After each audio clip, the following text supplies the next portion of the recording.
Back to the upside we go here this morning. Futures in positive territory, taking out the highs as we speak here. Just expecting weekly jobless claims data to come through.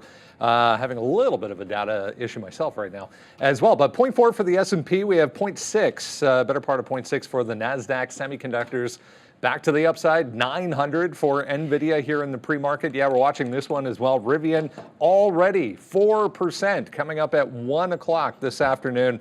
We'll get introduced to the R2 platform from Rivian. If they discuss anything in the way of pricing for that, should be a market mover. We're also watching Palantir back to the upside this morning. AIP conference happening today, showcasing some of the company's AI products as well. Meta on watch. We have that NYCB moving around here again this morning. It's Thursday, March 7th, 2024. Tradertv.live starts now.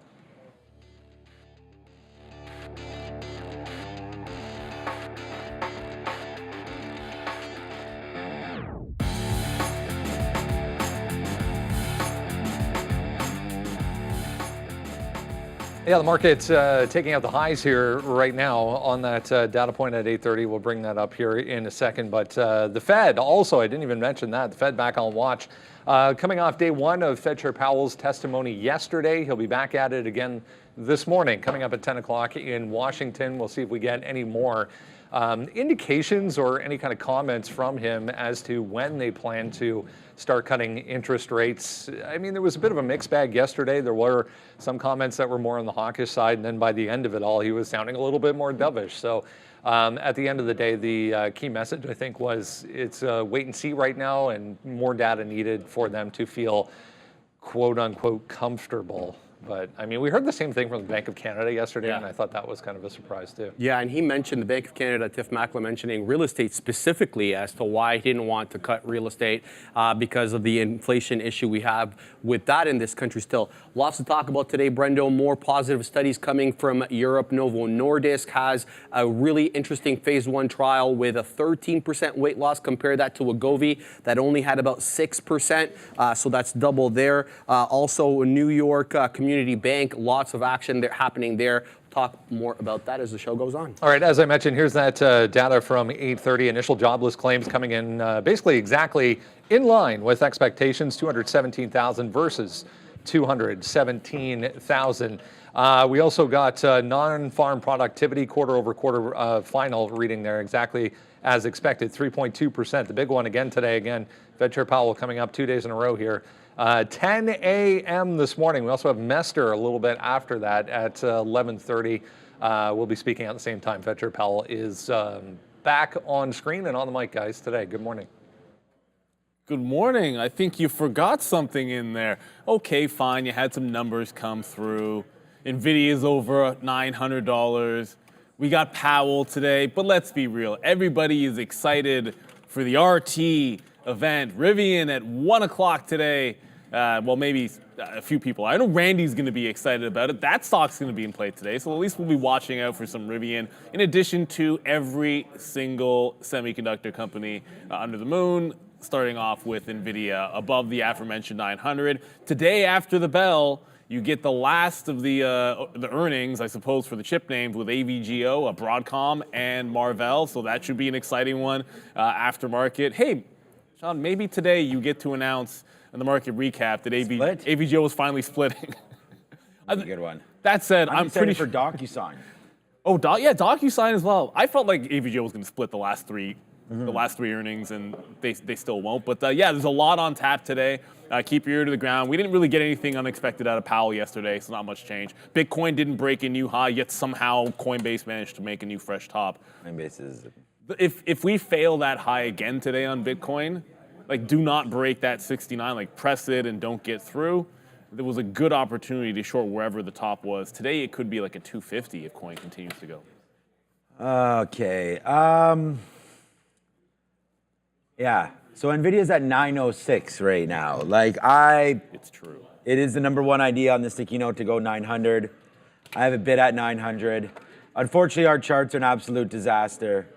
But 905 I mean, I sold this name yesterday at 880 again, so no more selling. I've only gotten out of like 20%. Like I sell like 5%, but I sold some at like 680, 780, 880, 980. I mean, this is getting to be insane a little bit here. And then AMD as well. Like, look at it's still everything's going. I mean, just in the last 5 days, 180, 200, 205, 210, 213. Anyways, I like it. I mean, this is fantastic. Every day you log in, and as long as you're invested in something Nasdaq related, your account is pretty much going up every single day as Nasdaq, S&P 500, all, whisper away again from all-time highs here. So let's just keep on going. We have NYCB on our mind today. We'll see if we can trade that a little bit. Already 4 million shares as they get the capital infusion that they're looking for. We're excited, man. It's Thursday. It's a good day. It's lovely weather outside.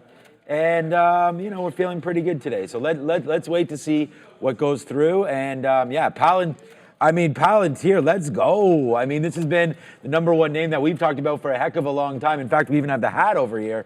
But there goes Palantir again, breaking itself to the upside. Just 2 days ago, we were talking long 23. Now you're up to 27 and looking to take that out. We'll see if we can make a similar trade as to yesterday, but not do something like we did early where we got caught up in all this hype as Palantir fell back into VWAP. So we'll see if we can get a 27 print, something like that. But we'll be discussing Palantir and all these names as we go. So get ready to rock and roll, man. It's 8:37. We got an hour till the market's open. Less.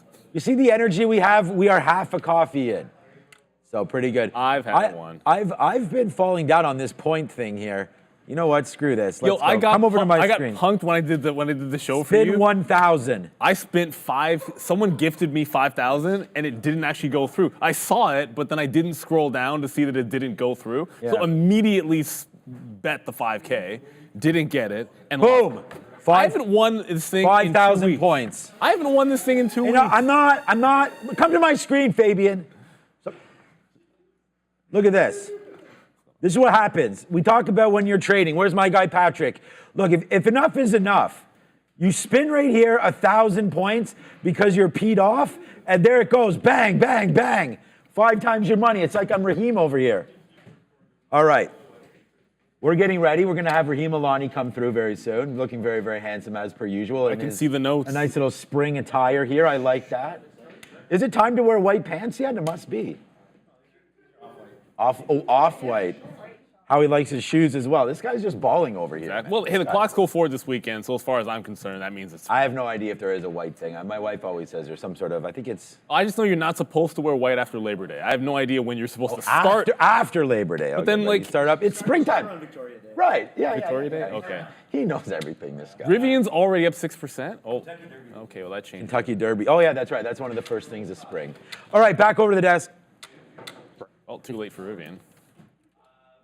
Been talk some gold coming up this morning because, hey, it's at all-time highs if anyone hadn't looked lately. Here's Bitcoin, as guys were mentioning, not really doing anything the past couple of days after that sell-off, after all-time highs. We're just sitting here in this range. This is the 15-minute chart. So 2 days in a row, we're just kind of chopping around 4.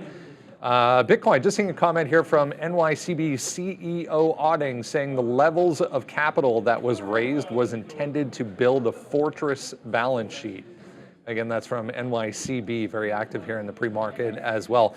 I mean, there's a lot of things to be aware of this morning. I just saw Micron popped up as well, that SoundHound AI going again. I mean, right across the board, obviously AI going to be on watch, Tesla going to be on watch. Got to keep an eye on this NYCB as well. Yeah, really interesting look there for New York Community Bank yesterday. Steve Mnuchin coming in and with another conglomerate of his, basically bailing out this bank with a capital raise of about $1 billion. If you hadn't known the issues facing NYCB, they have wide exposure to commercial real estate, specifically in New York City.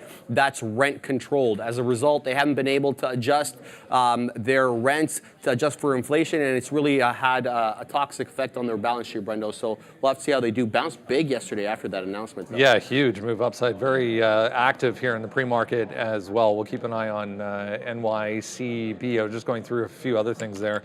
Some Fed speak coming out. Yeah, I mean, Rivian already 5.5% here off the highs a little bit. This is exactly what I was thinking might happen heading into this event. So I have not gotten back into Rivian, but maybe I should have ahead of, I mean, it's going to be 1 o'clock. Again, I think if they talk price at all, that will be the key. 100%. Whatever they come out with as far as, you know, finishes, technologies, things like that will be completely secondary. If they start talking price, that's going to move. And to build on your point, you're exactly right, because basically RJ Scaring said he saw a void in that $40,000 to $50,000 electric SUV category because the Model Y is basically dominating. It's the world's best-selling car, guys. So if they can eat a little bit of that market share, Brendo, they stand to gain. Yeah. I really want to see what they do here. I think it's a make or break time for the company. Yeah, if it's a 45, 50,000 US, you know, kind of price range for this thing, that's going to be definitely a positive. But yeah, we'll get Raheem in here, talk some gold. Guys, Rivian definitely on the move. Ian, I kind of thought we'd at least give me a break. Like when I wrote the mix this morning, I'm like, okay, has room to 1160. Look long into the event. All bets are off when 1 o'clock hits, because you know they can sell the news. You never know. As Brendan said, like pricing could be whack, or they could not come out with any pricing. Who knows? So like you want to react to things at 1 o'clock, but it already just tagged 1168. So essentially, it got to that post. What are we calling this? Flush, post flush zone, a top, which is about 1160. I suppose it has to punch through that at the open for a secondary play. I like that long over the previous resistance level. You got to reassess now going into this at 1 o'clock. If there's a dip and we can hold in this 20s and 30s, maybe you can play inside that range again. Otherwise, you're waiting for it to break and try to fill the gap. And that would mean getting above 1175 and holding a bid. So congrats, Rivian, up 5%, but the chart does still speak for itself here. Until you really get maybe even above $12, it hasn't done a heck of a lot. We know this can fly in either direction. Just do not be surprised if whatever this thing is doing going into 1 o'clock, which it already made the move I wanted, at that time it could do a huge reverse, it could double the range. We've seen what these events can do. Even if they don't announce anything crazy, you could see it either pull all the way back down into like $10 out of disappointment, or maybe they blow everything out of the water and then you get a squeeze potential. Rivian's not the huge short float that some of the other EV names are, but it's still about 17%, which is pretty darn good. So when you have a stock like this, which is geared up, chance to basically explode here. I'll have to look for the dip buy because my prices I wanted in front of the 11 to this 1160 where it already is.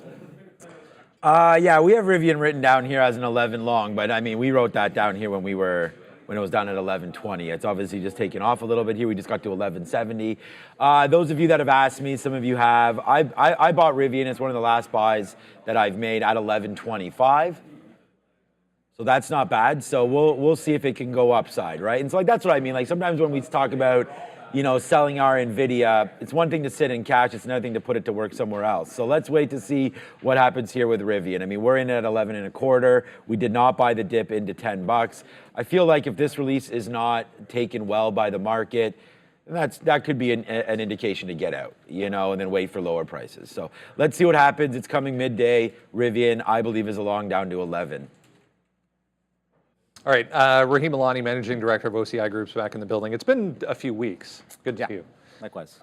Let's talk about gold, because why not with this chart right now. 2169 as we sit here this morning for $19 from when I saw it this morning. Crazy. Like, this is a weekly chart. I mean, it looks great. Yeah. Still moving higher. So we'll get into a few individual names as far as opportunities go for the gold side of things. But let's do a quick recap here of what happened in Toronto this week. There was a monster PDAC mining conference that took over the entire, it seemed, downtown core. Yeah. You survived. Barely. I did survive a lot of meetings, a lot of talking, a lot of handshaking, a lot of kissing babies, a lot of meetings, and a lot of social events that one goes to during the course of PDAC. Yeah. But it is a nice confluence of everybody from every single part of the world that's got any touch point to mining. they all come. I even got one of our geologists here from Spain because he wanted to come see the studio. So people come from all over the world, and no, it's a great confluence of people, of thoughts, of ideas, and just to see what everybody is thinking about with respect to whether you're in copper, whether you're in nickel, whether you're in gold, what that all means for everybody in the mining ecosystem. Yeah, good time to be talking about it as well with these prices doing what I'm much happier PDAC this year with metal prices where they are. I can imagine. Yeah, I can imagine. It's been, I mean, gold hasn't really done a heck of a lot for a better part of, 3, 4, or 5 years even, going back to 2000, or 2020. Let's talk about some individual names here. I mean, do you want to touch on, from a higher perspective, how the rest of the mining industry is kind of being dragged along with gold prices moving higher? I mean, where do we look here as far as the next opportunity maybe? So yeah, I think with gold, there is still the geopolitical things that come with that, with interest rates, with the jobs data that just came out today. When will bankers start to move interest rates down? Everyone assumes interest rates are going to move down, and when they do move down, gold prices will correlate in the way that they're supposed to. You've got geopolitics, you've got actual politics in the US. All of these things are pushing people into what you're seeing with gold as either a central banker or as a company or a country going into gold. Now, that hasn't touched into the equities markets as much as it typically does. Typically, when the price of gold goes this way, some of the big producers that we talk about almost directly correlate. So we haven't quite seen that yet.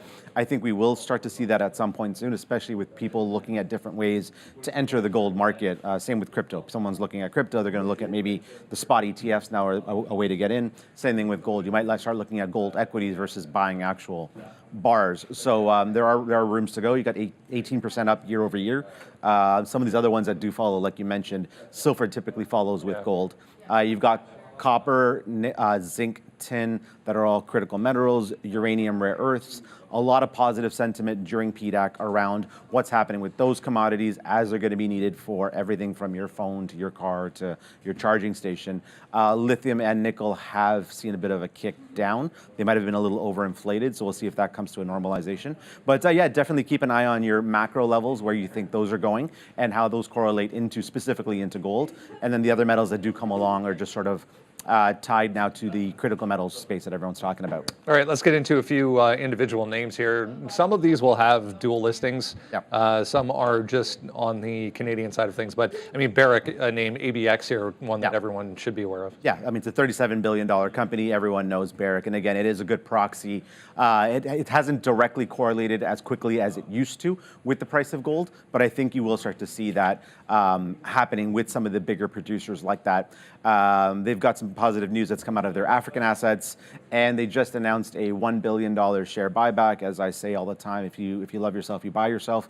Last year, the stock price wasn't there, and they were using their cash for other things, so they used none of their share buyback last year, but they are putting $1 billion to work as a share buyback this year. Yeah, one of the things I noticed when I was going through these this morning is a lot of these charts look very similar. In that, as you just alluded to, they haven't really followed yet. But that might be a sign of things to come. Here's Agnico Eagle. AEM looking very similar. Yeah, same thing. $26 billion. They are using their cash and putting it into other investments outside as well, into other related mining companies that are in their geography. So you're seeing a really good mix of use of funds as well as positive results. Obviously, your income statement is going to improve on the fact that gold is just going where it's going, and you get to sell it at higher prices depending on your hedge. And as long as your inflationary cost pressures that go towards your all-in sustaining costs is what it's called in mining, as long as it's not going up as aggressively as the price of gold, then you should see a nice delta onto your bottom line. All right. I mean, there's so many here. IM Gold, there's this Victoria as well. WPM Wheaton. Talk about that one. Yeah, Wheaton. So that one's a different one depending on your propensity for mining and for the specific risk associated to an asset. Wheaton plays more on the royalty side as well as having some mining assets. So what a company like that will do is they'll invest into a company, they'll take a royalty back on it. And so when the company starts to produce, against what they invested a year, 2 years, 3 years, 5 years earlier, they're going to then get a clip on that sale. So when you go and sell it now at 21.50 or 21.69, I think you said, when you go and sell it at that price point, they'll get their return on that specific ounce, as an example. So that's a different way to play the market if you want to invest into something that's got almost a cash flow element to it. All right. There's a certain portion of retail traders specifically that tend to lean towards the smaller priced, high flying stocks that might have different catalysts and individual catalysts. Let's give them a couple of those to look at here. One we were discussing going back to the beginning of this week, in fact, ELEM on the CSE. Great little company. They parted off a few of their recent assets. They have a big asset in Peru. They were here during PDAC as well recently, was chatting with them. They're hoping to be into production at some point in the very near term. Their stock price has indicated a positive trend back up after tax loss selling. So some of these juniors that did get dinged during tax loss selling, they see that move, generally start to see a move back up. And as it does correlate with the price of gold, again, these juniors are going to be the last ones that correlate to that movement in the price of gold. Yeah. But there are some of these things that you will start to see. So they are, some of them, they do fly a little higher on specific news, on specific things. So you will have an opportunity to grab a little better delta than you would on, say, a Barrick. Renforth Resources, another one here, lower priced. Yeah, again, same thing. Renforth is a lower price name. They've got a couple of great assets based out of Quebec. And so same thing, as they get more news coming, as the price of gold correlates positively, they're able to raise more capital. And the more capital they're able to get, they put into the ground, and more capital that goes into the ground generates positive news stories, hopefully. Everyone's different, on the risk tolerance side of things, on the idea side of things. For actual exposure and actual investment opportunities, these types of names are going to give you, in the short term, more upside. Yeah, because like the pure quantity, like if you saw 75,000 people here in Toronto, there are just a ton of mining companies out there in the world. And if you're looking for delta versus you're looking for a safe haven versus you're looking to, stick to the price of gold. If you want to be close to the price of gold, you go and you look at a Barrick and you ride sort of that wave up, and you'll get a delta of 10% either way. The small cap names are the ones that are going to pop either on closeology to a producer or somebody that hasn't backfilled as well as they should have, and that says, hey, listen, that guy's just down the street from me.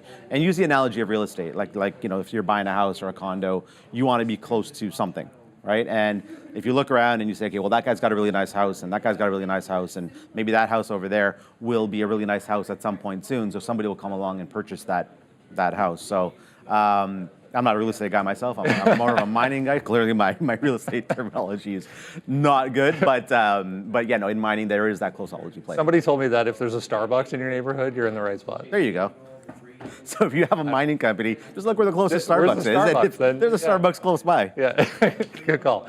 Rahim Alani, Managing Director of OCI Groups here in Toronto. Good to see you as always. Likewise. As always. Like that. Starbucks nearby, you're in the right spot. I actually. Apparently. You I like that. I don't know if it's true for gold mines, but right. I'm going to go on a limb and say it's absolutely not true for gold mines, because that doesn't even seem. For where to live, I guess. But as long as you're producing, who cares where it is at the end of the day? Because look at the weekly chart of GLD. Talk about a breakout. Anytime someone says breakout happening, yes, it's been rallying, but boom, like right through 95. This is a weekly chart, not a daily chart. So you get an idea of what's been going on here as you get some explosion. About to take out, actually as we speak, reclaim the 200 level on GLD. So the timing is right. Everyone wants to talk about Bitcoin, rightfully so, but the rally that's happening in gold and looking at some of the miners to get picked up by this makes some sense here as well. There's a bull market everywhere, they say. Yeah, they say that, and they're probably right. Look, gold. I like Barrick Gold. Brennan talked about ABX on the Toronto Exchange. It's just simply gold. Smart. On the New York. And the thing about Barrick Gold is Raheem just laid down some case there for gold. The thing about Barrick is it's just now breaking the 50 period back to the upside. So you're kind of getting this garbage out of here, now breaking back up to the upside with a yield in and around 3%. I think Barrick Gold can probably be bought right here. If you take out this 1650, that puts you above the 50-day the 200 period moving average. So you're breaking the 50 now, you're close to the 200. I think Barrick Gold can be added to your portfolio. And actually, I am not invested in gold right now, and I feel like maybe I should be. Breaking out, might as well. I mean, I feel like... Except for the stuff you bury out back? I was going to say, I bury other things out back, but yeah, gold is an interesting thing here. I mean, you got to get some money in Bitcoin, you get some money in different asset classes. Look, I own a lot of TSX, I have a lot of ETFs and things like that, so gold is going to be a part of that. If you're in Canada and you own whether it's ETFs or whether it's mutual funds, generally speaking, you probably have some exposure to gold, to a lot to energy if you're in Canada and you own pretty much anything. That's our exchange. Like Toronto was basically, not Toronto, the TSX or TMX is Toronto's pretty much. Yeah, we're Canada. We're everybody. It pretty much is a lot of energy, and Patrick apparently is taking some important phone calls before his trading day. You got to get locked and loaded. That or he's listening to us, which would just be weird because he's listening to the Mara conference call, which is not happening right now. So yeah. Wow, Mara down to 22.30. Bitcoin's 22 again. Eh? Yeah, it's 22 again. Bitcoin's going to be an interesting trade again here today with Coinbase. We're near that 240 level. So all right, it's 8:55. Thank you to Mr. Raheem Alani for coming by one more time and dropping some more knowledge on us. And yeah, I think it's about time to look at gold as a possible investment. Some analyst moves here, upgrades and downgrades. To start the morning off, once Google starts to participate with us this morning, my sheets aren't loading, but give us a sec. 0.4 right now for the S&P, 0.6 for the Nasdaq, still kind of marching its way to the upside. But yeah, let's get a quick check here on a few upgrades and downgrades. I saw one of these, Micron, that's on the positive side of things this morning, actually doing decent amount of volume already here in the pre-market. Adara has the rest here over at the screen. Rivian here getting an upgrade by Jefferies Financial with a $16 price target ahead of its R2 launch event today. Definitely wanted to keep an eye on. Micron getting an upgrade here from Stifel, trading up almost 4%. Toast with an upgrade from Exane, BNB Paribas, and Abercrombie and Fitch, fresh off their earnings yesterday, getting an upgrade from Telsey Advisory Group. Downgrades, Foot Locker, another recent earnings name, and a downgrade here from Telsey. Nordstrom getting a downgrade from Jefferies Financial. Redburn Atlantic downgrading on.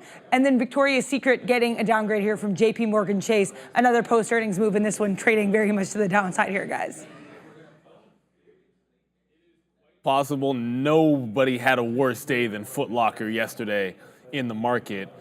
I'm sure you can point to some small cap or something. For a moment, NYCB was looking really bad, and then the news came out that sort of recovered that stock from like $1.90 to like 3 something.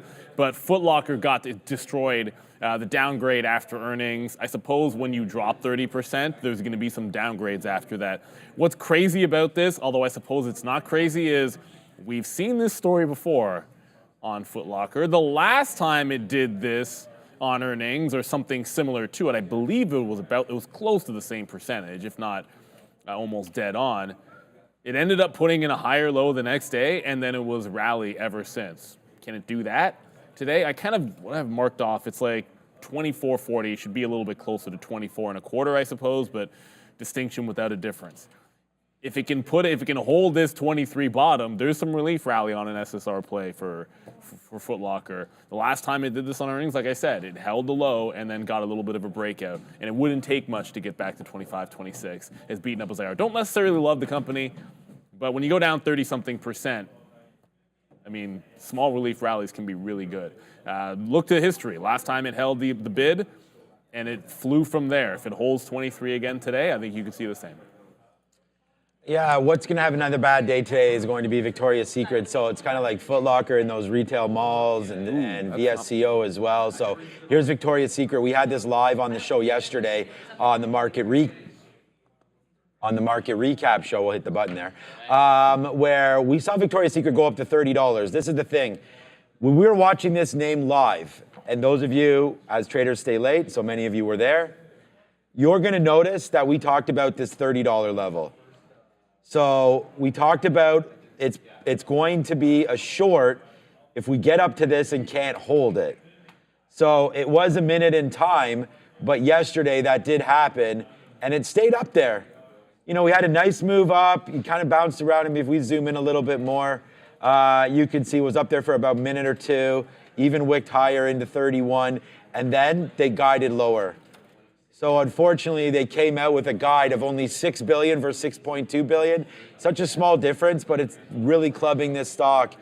Foot Locker's not as bad, and neither is this. This is a big move down, but if you look, you're just kind of getting back to like, this is the same thing happened to Foot Locker yesterday, back into like November lows. So it does suck to give up everything that you've made in such a bullish year. But maybe it's just cleaning up a little bit, getting back to reasonable valuations before another run happens. So let's wait to see. If I think the consumer is strong, I'd rather be invested in Amazon and the big guy that's coming tonight, which is Costco. So Walmart, another thing to be in. I'm going to stay away from some of these smaller sort of niche markets. Nike's already fallen below $100. I don't like any of this. I don't like what's happening in China. And honestly, some of these retailers, I still feel like we can get a move to the downside. Here's my guy Randy over here one more time, though. He's got the Roots. I like Roots. I like that brand. Shout out to Canada. We're talking about Victoria's Secret down 30% today. Foot Locker down 30% yesterday. Retail not healthy today. Rivian comes out with their R2, so we're waiting for that. It's now above the spot that we bought it at, so that's good temporarily. We thought that about Tesla, and then Tesla's now way lower. All right, Randy is here, but we've got some business to handle. I'm being told to throw it back to the desk. I would love coffee time. Thumbs up. Back to Brendan. BluSky Trading Company earn a live futures brokerage account in as little as 2 days with $0 funded setup fee, free coaching, and advanced risk controls when funded. Trade from a wide variety of futures, including Nasdaq, S&P, currencies, energies, treasuries, commodities, crypto, and much, much more. Get 40% off from BluSky right now. Use that QR code bottom of the or bottom right corner of the screen right now. Speaking of the futures, let's kick things off here at 9 o'clock with a look at how the market's setting up. Sharif is all the way over there at his desk right now. I'm on my desk today, guys, because the computer up there is on the fritz, but let's look at the futures over here. The overnight high is 51.36. The overnight low, 50.86. Let's just go ahead and say 5,100 as an area of support like we've been looking at for the last few days. And then the overnight high over here, 51.36. That's a little too close to where we're trading right now. So let's go ahead and say 51.50 as that key level of resistance.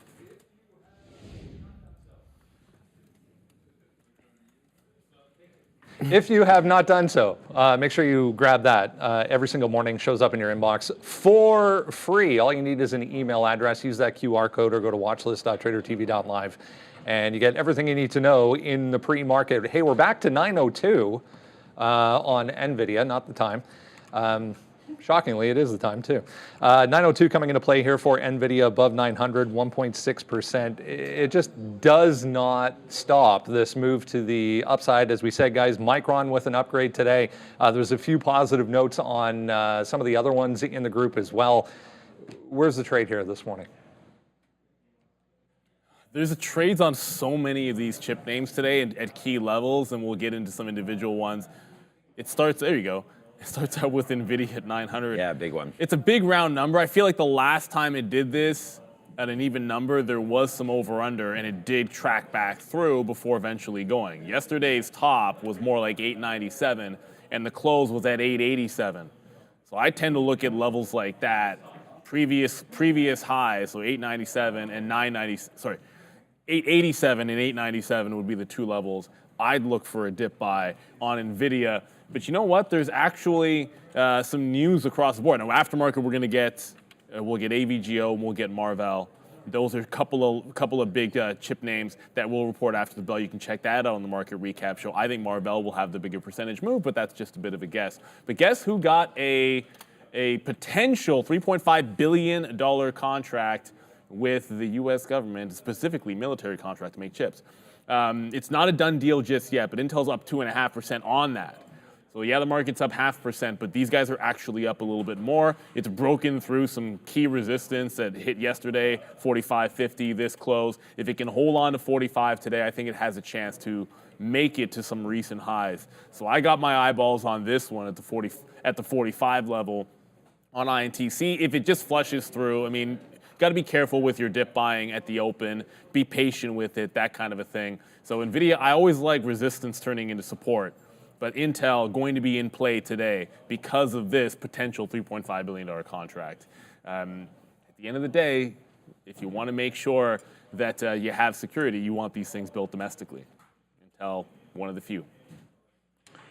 NVIDIA breaking through 900 is really all that you're going to need. I also wrote down on here as well AMD 213.50. AMD's all-time high is 214.81. So if you take this 213.50, you're probably going to 215. But right here on the sticky note today, 900, dip into 895 possibly. So I do right now. It's a little early, but I have a bid, and unfortunately, like I can't even really show you these charts too good. Which kind of sucks right now. Hold on a second. Let me just find another chart for you up here. Well, I'll just use a different platform. That's all. So right here, if we could dip in, so this is 895, right? This is 896. So if you dip into 895, then I feel like that's a long. And then if we lose 895, then we can get out and regroup. And then maybe we'll see VWAP, which is yesterday before this move up. We were sitting in around 885. The 50-period moving average is right here at 900. So we're always going to try that. So a 50-period dip, we're going to try it. We're going to try 900. So if this comes in, we will get long at 900. And then I feel like a hold back to 895 right there is something that we'll do. So we'll wait out for that. Thank you, Mr. Randy, for the coffee. We are going to wait for NVIDIA down. So we have a bid right now at 900 in case that comes in, which it probably will. I mean, I feel like it's going to be pretty nasty off the open. Randy, this was $498 or $488 January 1st. $900 right now. So I'm also bidding $897.50, and then we're going to give this down to $895-ish, see if it breaks. But it could be pretty violent early, so let's not get into too many shares. And then that way, if it runs $10, hey, we have some shares on board, and we'll be able to play that. So pretty impressive there, eh, Randy? Almost a double up on here. Right, yeah, almost a double up. All right, I like AMD almost better, but we'll wait to see what happens there. So AMD and NVIDIA both on my mind. Yeah, unbelievable. I mean, we were just saying, like, we were sitting here in January going $488 is crazy. Now it's, as they were saying, almost doubled. It's crazy.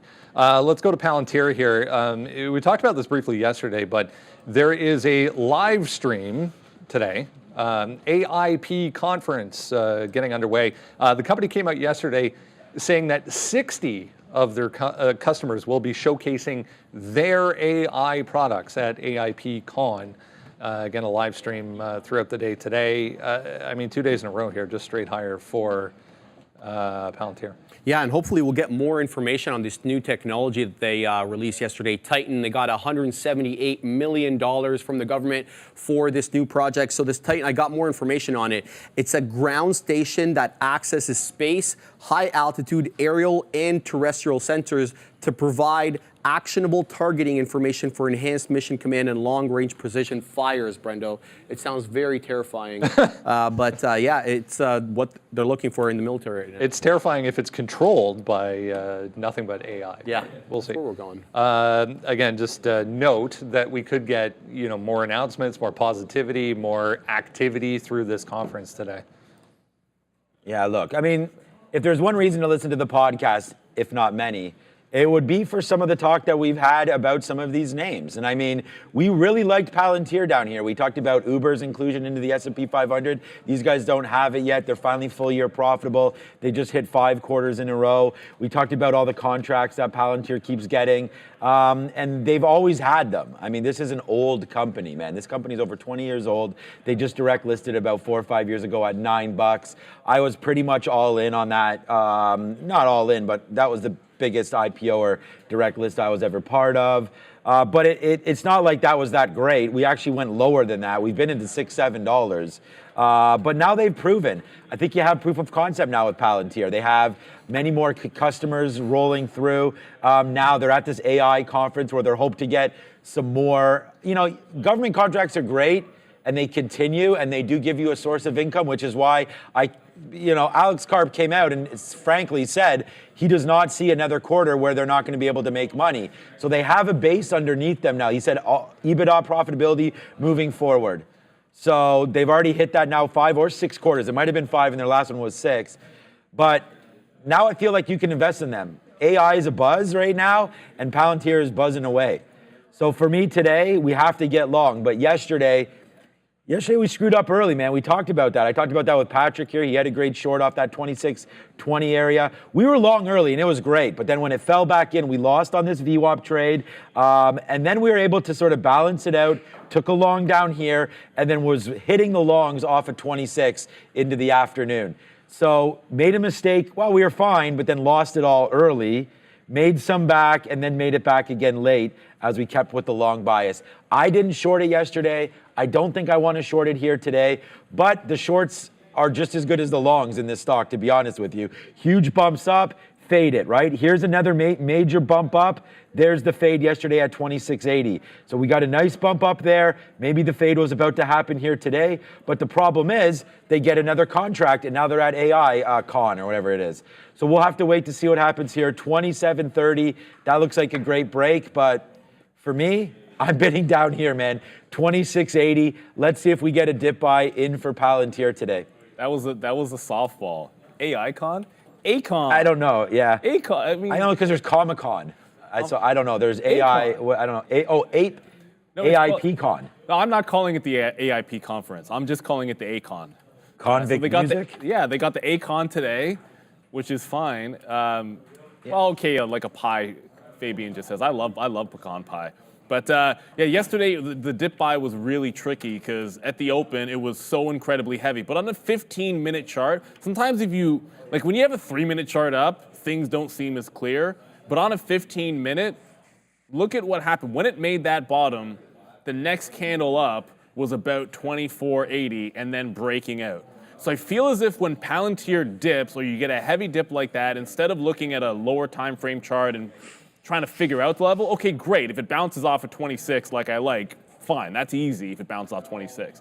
If it bounces off previous highs, 26.70, that's easy, or something like that. Like that's not that difficult to see on the chart. It doesn't matter which one you're looking at. But I think for those bigger, heavier dips, look at the higher time frame chart until there's confirmation of a bottom. Don't really look for it if it just starts falling through all those levels. Because that, when I looked at the 15-minute after, I was like, oh, okay.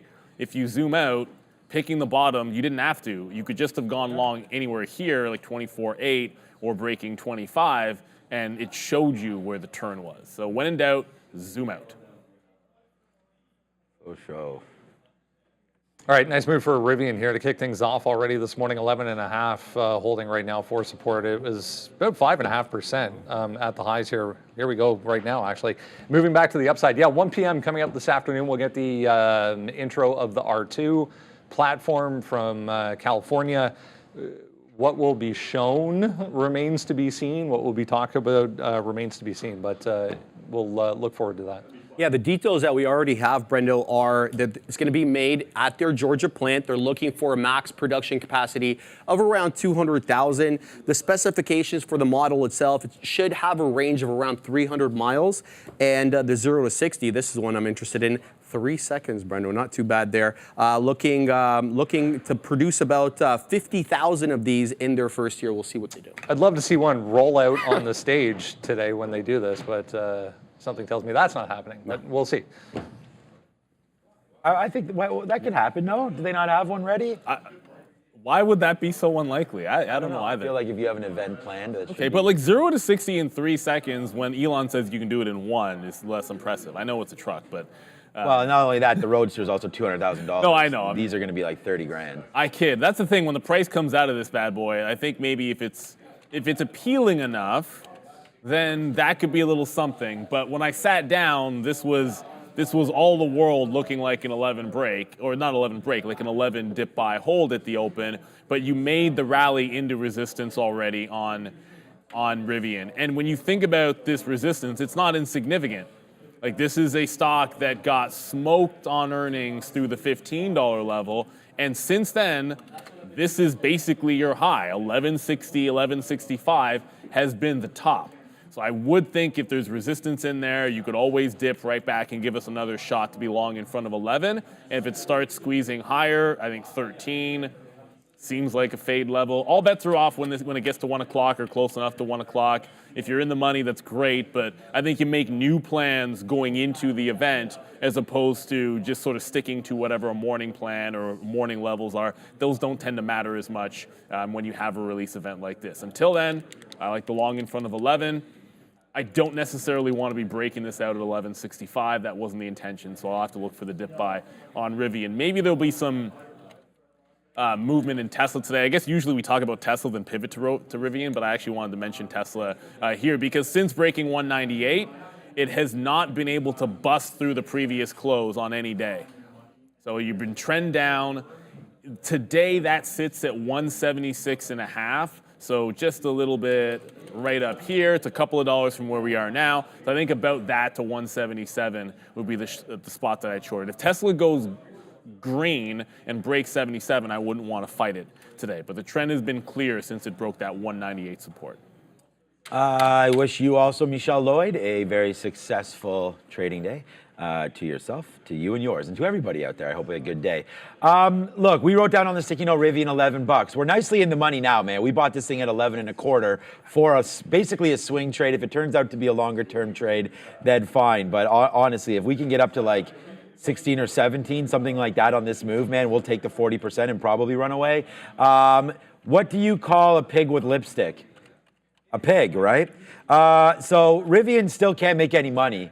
So now they put some lipstick on their cars, and now we're going to find out if it can turn out to be something. So if it is, it is. We'll wait to see. I'd rather fade this move, but for right now, if it comes down to $11, then we'll trade it. And I feel like it's a long. So I'm sitting there right now at 11.11. Shout out to 7-Eleven. Maybe we got to get a sponsor up in here. But yeah, so that would be pretty cool. If anybody wants to sponsor, send them marketing at tradertv.live for sponsor. Marketing at tradertv.live. Anyways, Rivian, I like it down to $11. We'll see if it can hit at some point down there. That's all that I'm waiting for. I'm not going to try to be too fancy with it. It's 12 to 1 o'clock, with 1 o'clock, I guess, being the sort of the release or whatever.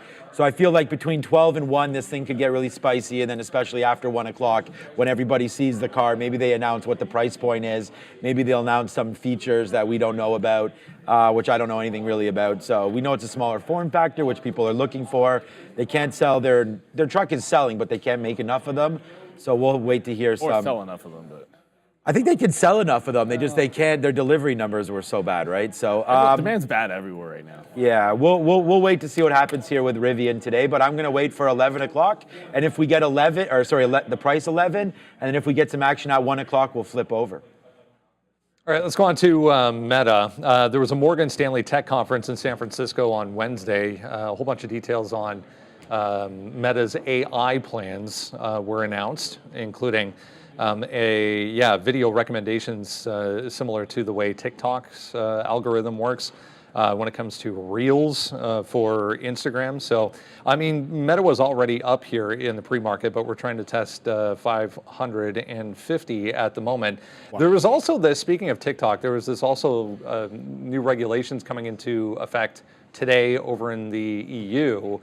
That are going to affect all of the big tech names, and that is on the TikTok side for restrictions as well. So, I mean, very, very positive right now for Meta, but I mean, some of these sound pretty ambitious, and they want to get them underway and out the door by 2026. Yeah, well, it's a move from CPUs to GPUs here for Meta. So in case you've been using the Reels, or you've been watching Facebook videos or anything connected to that, there's a CPU-based recommendation system that recommends videos to you. And that, it's not catching on as quick with the algorithm as the GPU. So they've invested heavily in these NVIDIA GPUs, and now they're looking to capitalize on that. So that's what they're going to do. They're going to switch their video recommendation system to GPUs. In addition to that, each different video system had its own recommendation process. They're going to homogenize that into one so that you're getting one recommendation from one central processor. Yeah, back to highs right now, guys, for Meta.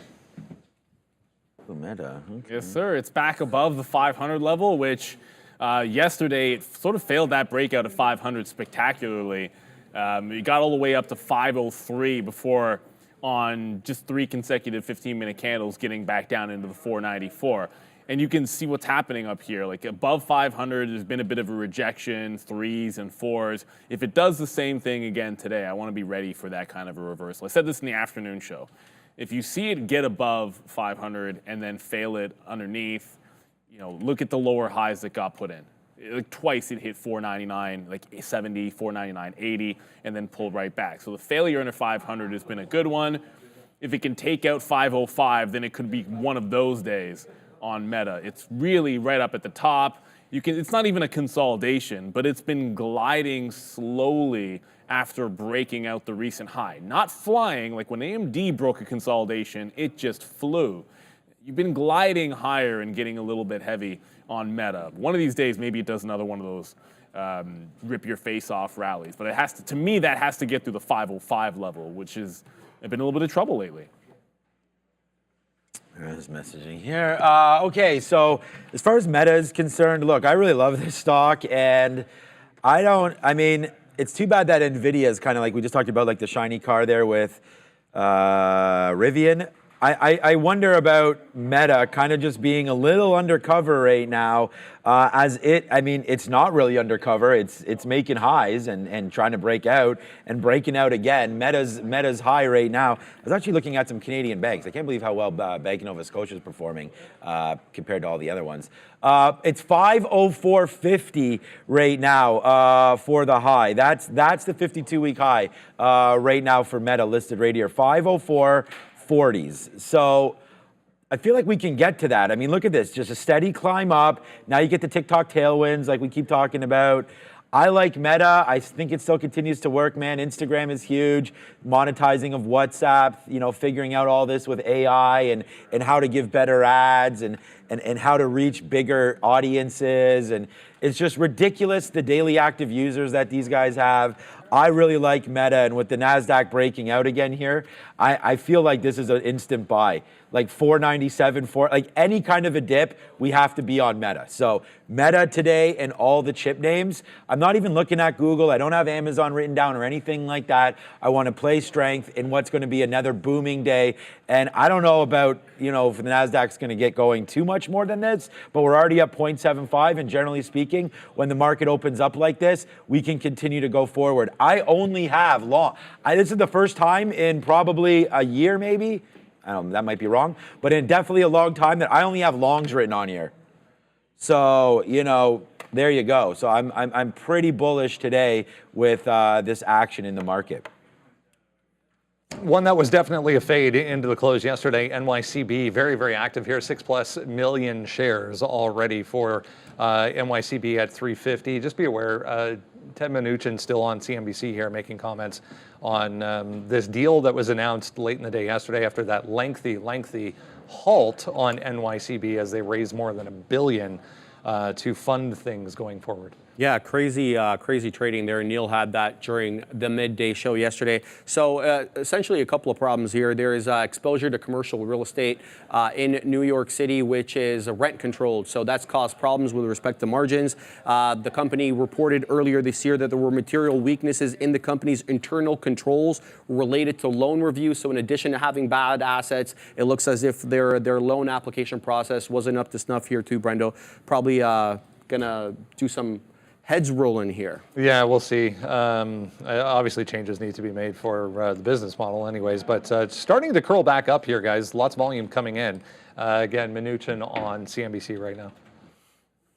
Yeah, it was absolutely wild when that news sort of broke that they're looking for funding.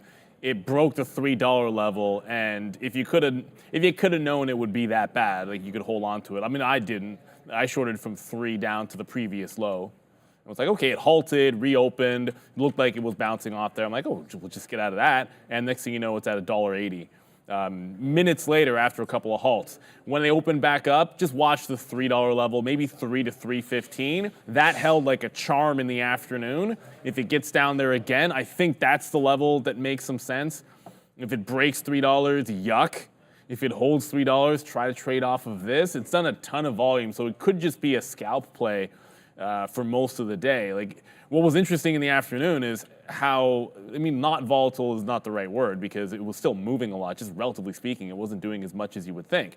Like, it halted several times to the downside, and once it bounced off 3, you can sort of see the range got a little bit tighter. Still a 10% range. But I just like it in front of $3, and you know it's in trouble again if it can't hold on to the $3 level. I traded KRE once yesterday. It was okay the first time. The second time, it was completely useless. So I'm not going to be looking at KRE. If you're trying to trade something, just go to this. It's already done $7 million in volume and should be absolutely wild. There is a crazy low float name today. What is it? Lightest Technologies. I think that's how you pronounce it. I heard Adair say it was a smaller float, but I looked at trade ideas and this is like a 400,000 float. But under $1 million is nuts. You'll find this one on the watch list. I never want to be fighting things like these because when you go reverse split and crazy break like that, like it's just a technical thing where the float gets soaked up and there's no available shares. But it is so far up there. Like it's different when you're breaking out from 5 or 6. When you're breaking out from 10, you want it to go HKD or something a little bit crazier. So I'm going to be waiting for this to calm itself down. I think if you had it off the $7 level where you could have given it to 6, that makes a little bit more sense. Buying it up at 10, I saw some people saying, yeah, just go long at the open. Not really. It's a lot different when you can risk the buck to try to get to 10 and then hold, as opposed to you're now in the middle of air. But it's super low float, so I won't be shorting it. I was just reading the chat there. I don't know. People saying boom goes to dynamite. Great job, Sean. Like I don't know exactly what I did. I'm not in any positions, but thank you if that was about anything that we talked about. And again, thank you for watching. I mean, this is what we're doing here every single day. So if you're just joining us for the first time, you found the right place. So we have a lot of fun here. We talked about a lot of different things. Look at Apple. I mean, I don't remember the last time. Again, we don't have Apple written down here as a sell on our sticky note because I'm not super bearish today. We talked about that. But at the same time, Apple's here as a sell, and I don't remember the last time it was like a significant level here as a sell. Oh, someone heard us say that we like gold today. Okay, so that's a buy right there. And then here, because we're talking about NYCB, is it a trade, as it says on the board? Yes, of course it's a trade. It's done over 8 million shares today. Well, at 8 million, it keeps on climbing here. There is a buy imbalance. We got Steve Mnuchin talking all about this plan. And they got the capital raise that they needed. So I'm wondering if this does break through 375 right now and continue to maybe go back up to the upside right here on this name. So we'll have to watch out here. Breaking through 375, I think, is a long, and that probably will create, well, it won't create a halt if it's at this level. But if we go downside and then continue to maybe break through this 375, I think we can punch that long. So let's watch out for that. Oh, man, NVIDIA almost came down in and filled us. These stupid wicks again. We apologize for those over and over again. Oh, okay, it only got to 901.50. All right. So it got into 901.50 there. So that, I just want to, now that we're zoomed in, we only have a couple minutes to go. This looks like a good bottom. 0150. I'm not taking it. I still think it's way too early, but 0150 there on NVIDIA. Okay, do we need to go back? All right, let's go back. All right, quick update on what's coming up today on the midday. Yep, we've been talking about short selling all week, guys. Today, no different. Adair and I will be talking about short selling as a mean reversion strategy on Today on How to Trade. Catch us at 11. Looks like they are still talking on CNBC for anyone, guys, that is watching NYCB. A little bit of a move in Tesla, down about $1.50 off the 175 level. So once again, Tesla gets up close to previous resistance and then just flushes back in. Like Sean said, the imbalances aren't really that crazy. Apple just rejected 170. No, we liked 170.5 on Apple, already down at 169. That's wild. I didn't see anything on the imbalances. Usually when you get a move at that time of day, you just chalk it up. Oh, they probably released a sell imbalance. It's NYCB and Palantir. But Apple just tanked about $1 off the 170 level, like the 170.5 going into the open. Shout out to everyone in the chat that mentioned this one. There's a million chip names out there. Well, there's a bunch of chip names out there. One of them is Micron, which has double tapped the first time 99.97, the second time 99.96. Fresh highs for Micron that has $100 in its sights. So if you see the other one start to break out, don't sleep on Micron. If it gets dragged up there, nothing wrong with a $100 break. Bitcoin is larger than the combined market cap of all cryptos, excluding Bitcoin. So here's Bitcoin, here's everybody else. But you know what's running right now? Thank you for this from Adara. Look at Solana, 61 billion. Okay, Solana is a freaking tank. I actually unstaked a couple of these, so maybe I could sell them. 147. We're really starting to go here on Solana right now, 14.5%. The biggest and the baddest of them all, Cardano, up another 3.5% as we continue to go in Ethereum, looking at 4. So wow, this crypto universe is just continuing to expand, and this little market cap thing here is going to get bigger and bigger. So get ready for, I think, another run potentially in Bitcoin, especially when and if we take 70K. All right, let's go. We're almost ready to get opened up here. Don't forget NVIDIA's in crypto as well. You got to mine with something. Here we go, 6, 5, 4. It's getting ready, and then we're gonna have a big one. In 2 and 1 range. All right, some people buying more Solana right now. Okay, I didn't say that. Just very interesting how much we are running. What just happened there? Okay, Palantir just tanked in. So we're long now at 80s. Whoa, just like we said. NVIDIA also falling quite dramatically as well. Back in. Now let's get a piece. Wow. We were just in the money, out of the money, what all the of this. Heck, NVIDIA? Yeah, NVIDIA's making a run here around and around and around. So let's wait to see what happens here with our friend NVIDIA as that's kind of dancing. There it is. Big win there for NVIDIA. We'll take a piece out at 9:01 right there. So let's see if NVIDIA makes the dreams come true today. All right, so Palantir. We're in here where we said we'd get in. We've talked about putting a bid at 2680, so we got that. And then there it is, a little out there. So we'll go 2 for 2 to start, but NVIDIA is a slippery slope. I keep getting like huge in the money, huge out of the money. So let's go. Here we go. We're long at 898. Right off 897. Yesterday's high was 896, like 90 something. It was 87. 97 was that top. Apple's actually going the other way. I mean, Apple's continuing to flush to the downside. I see Palantir starting to come in, but Rivian's also starting to come back in. So if you're looking for the dip buy in front of 11, we're halfway there. Hopefully we are not living on a prayer with that dip buy. That's, yeah, it is what it is. Good song. Oh, Coinbase. Never mind. I thought you'd get a 250 pop and fade opportunity for Coinbase. It's doing the fade part first. So watch out for Coin here. I thought we'd get a chance to short that one off the open. Not happening. Nope. Okay, and NVIDIA's kind of doing the same thing right now as it's trying to dance around a little bit here, and we're trying to be as patient as we can with it. It's doing a little bit of a move back and forth here. We're going to hold out for it. Here goes Palantir breaking through 27. We're going to put an offer right there at 27. I mean, this is exactly what we talked about. We pinged these levels, man. We talked about Palantir down there at 2680. Literally the level that we have long. That was good. And then NVIDIA, like, again, just broke above 900 again. And then here, Neil, is the fade back in one more time. So again, I don't know what's happening if it fails 900 one more time, I'm covering. It's that's like, how many times is it going to fade 900 before you just got to give it up? Like, it's just, it's intense. Like, it's been above that price. I'd say 5 times as a fair count. Did they just do it again? Yeah, it's the price action's wild. I actually didn't have a bid above there. It's now getting, it can't put a bid above 900. It's offering above 900 to like halves, but there's no one buying above the 900 level just yet. Let's go back to Adara. Yeah, Novo Nordisk getting a big pop here on volume. This one announcing that the phase 1 trial of their experimental drug has shown some good weight loss here. So NVO on watch, continuing to the upside, already up about 7%, guys. Come on, Lily, do something too. Oh man, NYCB is testing 4 now. I guess we missed that one.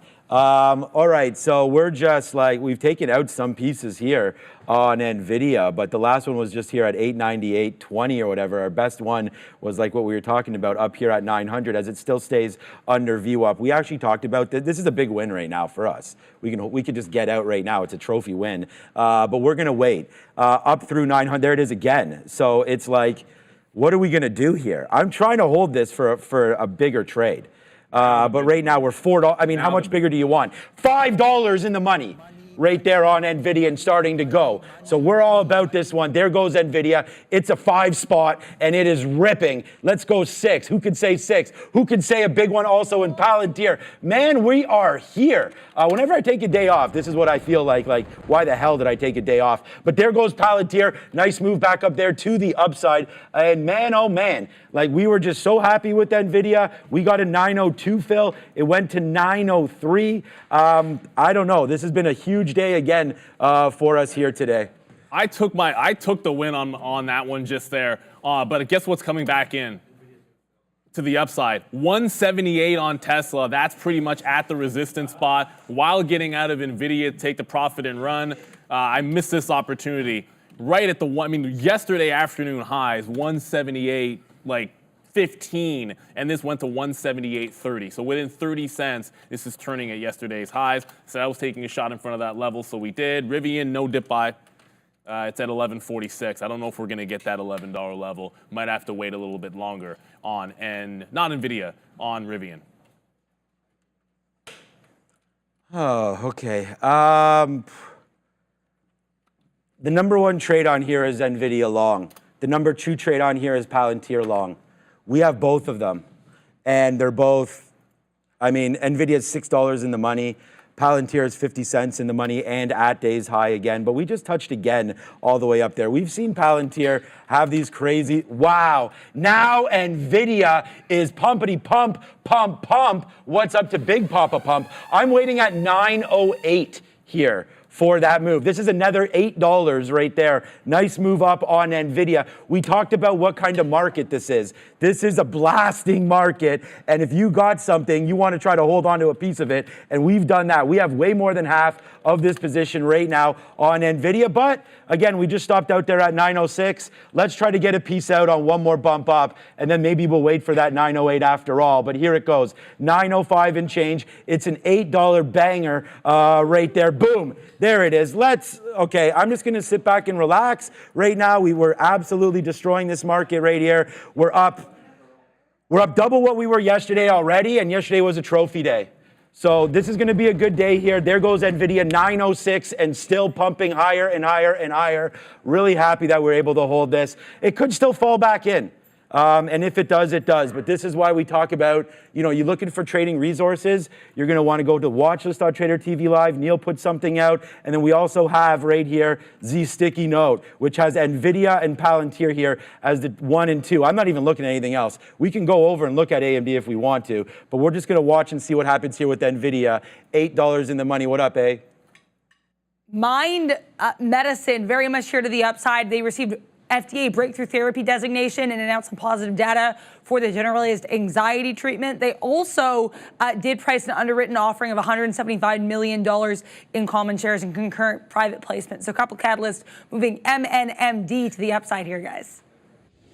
Ooh. HOD is breaking right now on NVIDIA. I set my trail. You guys know what I do. 900, if it flushes back in, I'm getting out of it. But watch out, 910 could go any second now. Next available dip, resistance into support. Always look for that next trade. If this turns into a support level at 905, I think you got to go for it. I did quickly have an Intel trade breaking through 46, but it failed it, so I'm right out of it and waiting for 45, 45 and a half. SoFi is making a move, but I got my eyes on Apple right now and Tesla.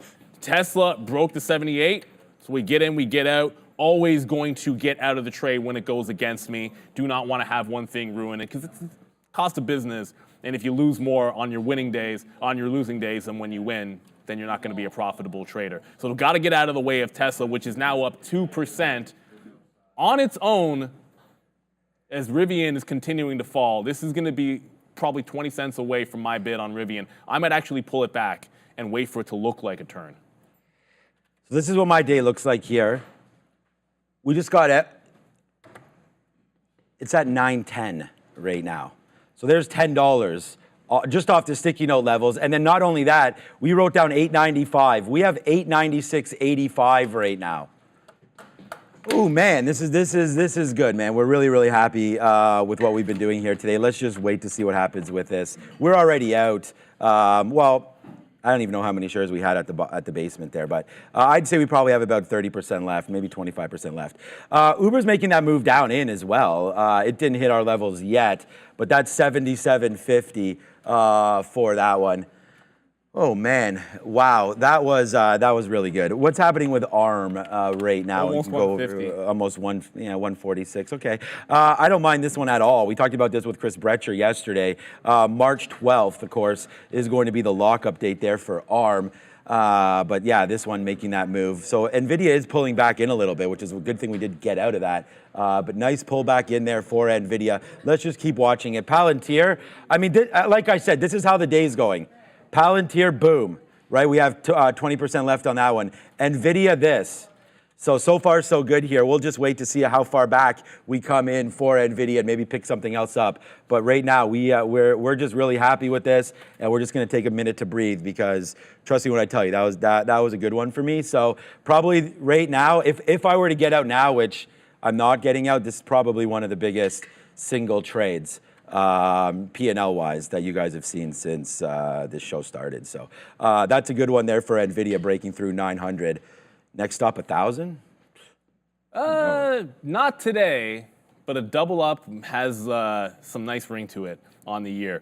And what's not going, oddly enough, remember Micron? Micron faded 100 hard. It's at $98. AMD never broke the high, and it is actually fading as well. So these aren't looking nearly as strong. ARM's going upside, but these don't look nearly as strong as the aforementioned NVIDIA. If anything, let's see what happens when we get to the previous close. If AMD can hold not going red, this is what it did yesterday, and it actually gave you a decent bounce early before then ripping. So if it can do it, that'd be 210.60. That's where my eyeballs are going to be. NVIDIA's trying to hold on to 905. I'll go back to that 900 level as well, but I got to watch out for some relative weakness there, and here comes Rivian. We're trying to be patient with this. It's still looking very heavy. This seems a lot like what happened with Palantir at the open, where you're looking for a bit of a bounce in front. Might be making one here at 11.25 as we go back to Adara. Yeah, we used to have a Snapchat to talk about here, SNAP. Not very many social media mentions here. No new news on this, but looks like this still could be related to that report on Tuesday that lawmakers are looking to force ByteDance, the TikTok owner, to either divest TikTok or face the U.S. ban. Also, seeing that there was, it looks like some traction for this motion was gained yesterday. So either way, SNAP very much to the upside on really strong volume here, guys. All right. That's the 3 days in a row we talk about Snap. Yeah, I like Snap. Shout out to Short Smeller. Yeah, you haven't seen anything except for these executions, So, decision was made early that we wouldn't show our P&Ls, but you can see the execution. So you guys can, take the trades as you see it. You'll see Neil put on trades, winners, losers, me put on trades, winners, losers, and then you guys just decide. I mean, this is literally why I put out the sticky note and why I'm telling you how big this trade was. It's not about anything other than that. So you guys can judge it for yourself. I've had $20 winners in NVIDIA, but this was bigger, right? So this is what I'm trying to explain, but I hope that works out for you and everybody there as well. And just like I told you, on Palantir right now, we only got 20% left of this trade as well. So 20, 40, 60, 80. So that's that. And on NVIDIA, about the same, 20 to 25% left. But NVIDIA is fading. Back into 902 here. We may have to take another out if it gets back up to 909 and just roll with that. Go follow me at Tradertv.live if you want to see this basically happen every day. We put out sticky notes. We put out all of our trades. And I even talked about it yesterday on Palantir, how we screwed that up in the morning time, right? So I don't know. We're just doing what we're doing. So, right, let's go.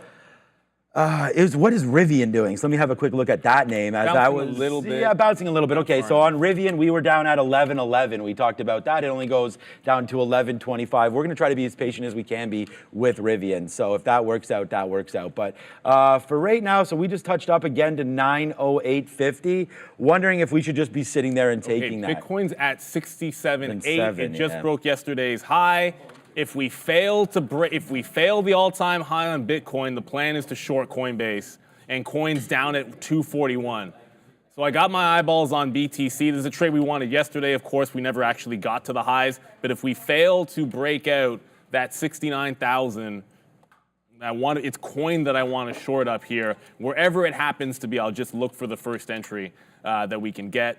You know what? I'm not going to sit on the bid of AMD. AMD is looking pretty heavy. It has to show me that we're bouncing off 210.50. I want to get over to Meta as well. Meta, remember we said if it couldn't hold 500, that's a problem. This looks like it's holding 500. You've got stairs to the upside on Meta, although it didn't break the 505 level, so still some trouble with 505. I'm going to look for the dip buy in Meta. No fighting this if it cannot hold 500, but I do like the strength that we're seeing over there on Meta. Rivian now looks a little better. All right, we waited long enough for Rivian. I felt like there wasn't enough patience with Palantir yesterday to try to pick my spots. It's holding the quarters. I'm in the Rivian here at 35. I'll probably add once at 30 and then give it to the local bottom. If that doesn't work, then we look for the next trade. But Meta looking relatively strong. AMD starting a bit of a bounce here. Still no green candles yet since the open on advanced micro devices though. So you mentioned that this was not the biggest trade that we've had. Was it the DWAC trade that was bigger? What one was bigger? There were a couple. Rune had one on Cassava Sciences, which was ridiculous, and then, of course, DWAC. But the Cassava Sciences one was complete stupidity. Okay, so I'll have to double check that. But basically, this trade on NVIDIA is crazy. And, you know, we'll take it. Let's see where it goes, man. If this goes to 910, then we're going to have to wait to see what happens here, because this is an absolutely monster. There's a few things halting right now. I'm just hearing it in my. Okay, I'm not seeing what it is, so we'll have to wait to see it. I want to go to NYCB to figure that out right now. 380. Coming through right there. I mean, we talked about it breaking through 375. What a good trade that would have been. But again, there it goes, 396, $4 coming through as well right now. There goes NVIDIA all the way back into the downside right now, hitting VWAP and then breaking. So we're waiting at 908 to see if we can get that out, but NVIDIA's pulling back in. So watch out now. You could break through 900 right now on NVIDIA, but whether or not that's a long or not is up to you, because we've already sort of made this move back in right now. So you might want to buy some support here, but the market is really starting to bleed down a little bit here. Basically straight down since we've opened up. So straight down since we've opened up. Well, that's the flush up. on Coinbase. Look at the wick at 68. It did it again at Bitcoin. 67,920. And look at the rejection at 68,000. That is another reject at the high of the day. Look at Coin. Coin was at 42. It's at 38 already. If we're doing this story again, you've got to be able to get the short in front of the highs here. So if it gets back above 40, got to short Coinbase. We wanted it. We didn't get it. It'd be a bit frustrating, but you got to be really quick. We'll look for a little green in Rivian. Took the long. I'll risk the 11 cents. I think it'll work out to be. I got 34. So with slippage, that'll be, I guess, like 10 or 11 cents, and we'll give it that on Rivian. Still heading into the downside. Ugly, ugly flush there on Coinbase. We got to pick some up on the other way. If it bounces, this is the name that I wanted on that same rejection that we just got. We keep on rejecting those highs on BTC. All right, here we go, man. Right back in for NVIDIA. So, I mean, it's going to break lower. So, I mean, talk about, like, making sure that you take some kind of profit. I mean, here we go again. We just bought some down there at 900. So if this can get back now to, like, 904 maybe, then maybe we'll take another piece out. That could be the next sort of area. You could see VWAP coming in right there on that move. So we'll wait to see what happens here with that play on NVIDIA, as it's clearly trying to come back upside now. But there's a dip buy into 900. So we have to take trades that we mention, or else, you know, we're not doing ourselves any favors about putting in all the work and trying to make trades happen, right? So here we go. Nice move back up. Hey, look, here's a $4 winner if we get filled on NVIDIA again. So let's just see if that happens right now. Oh, we were waiting at 904. It got to 903.80 right there. Let's see if we get one more little bump up. That would be nice. We need that right now. We're now at 903.50. We'll see if we can take that. We'll put another 350 on our name, and then see if it gets back up to the upside. And then we'll look at, like, that 905 break and whatnot like that. So, all right, 903.53 for some reason we're at, and we didn't get there again. All right, let's just cancel and see if we can get something a little bit more aggressive here, because I'm getting nervous about maybe taking some more out here on NVIDIA off of that reload. Again, it's a nice dump in. Did we just get that at least? No, we did not. That's me sitting there at 43, by the way. You just saw it. There we go, finally. Okay, so that's another $4 winner.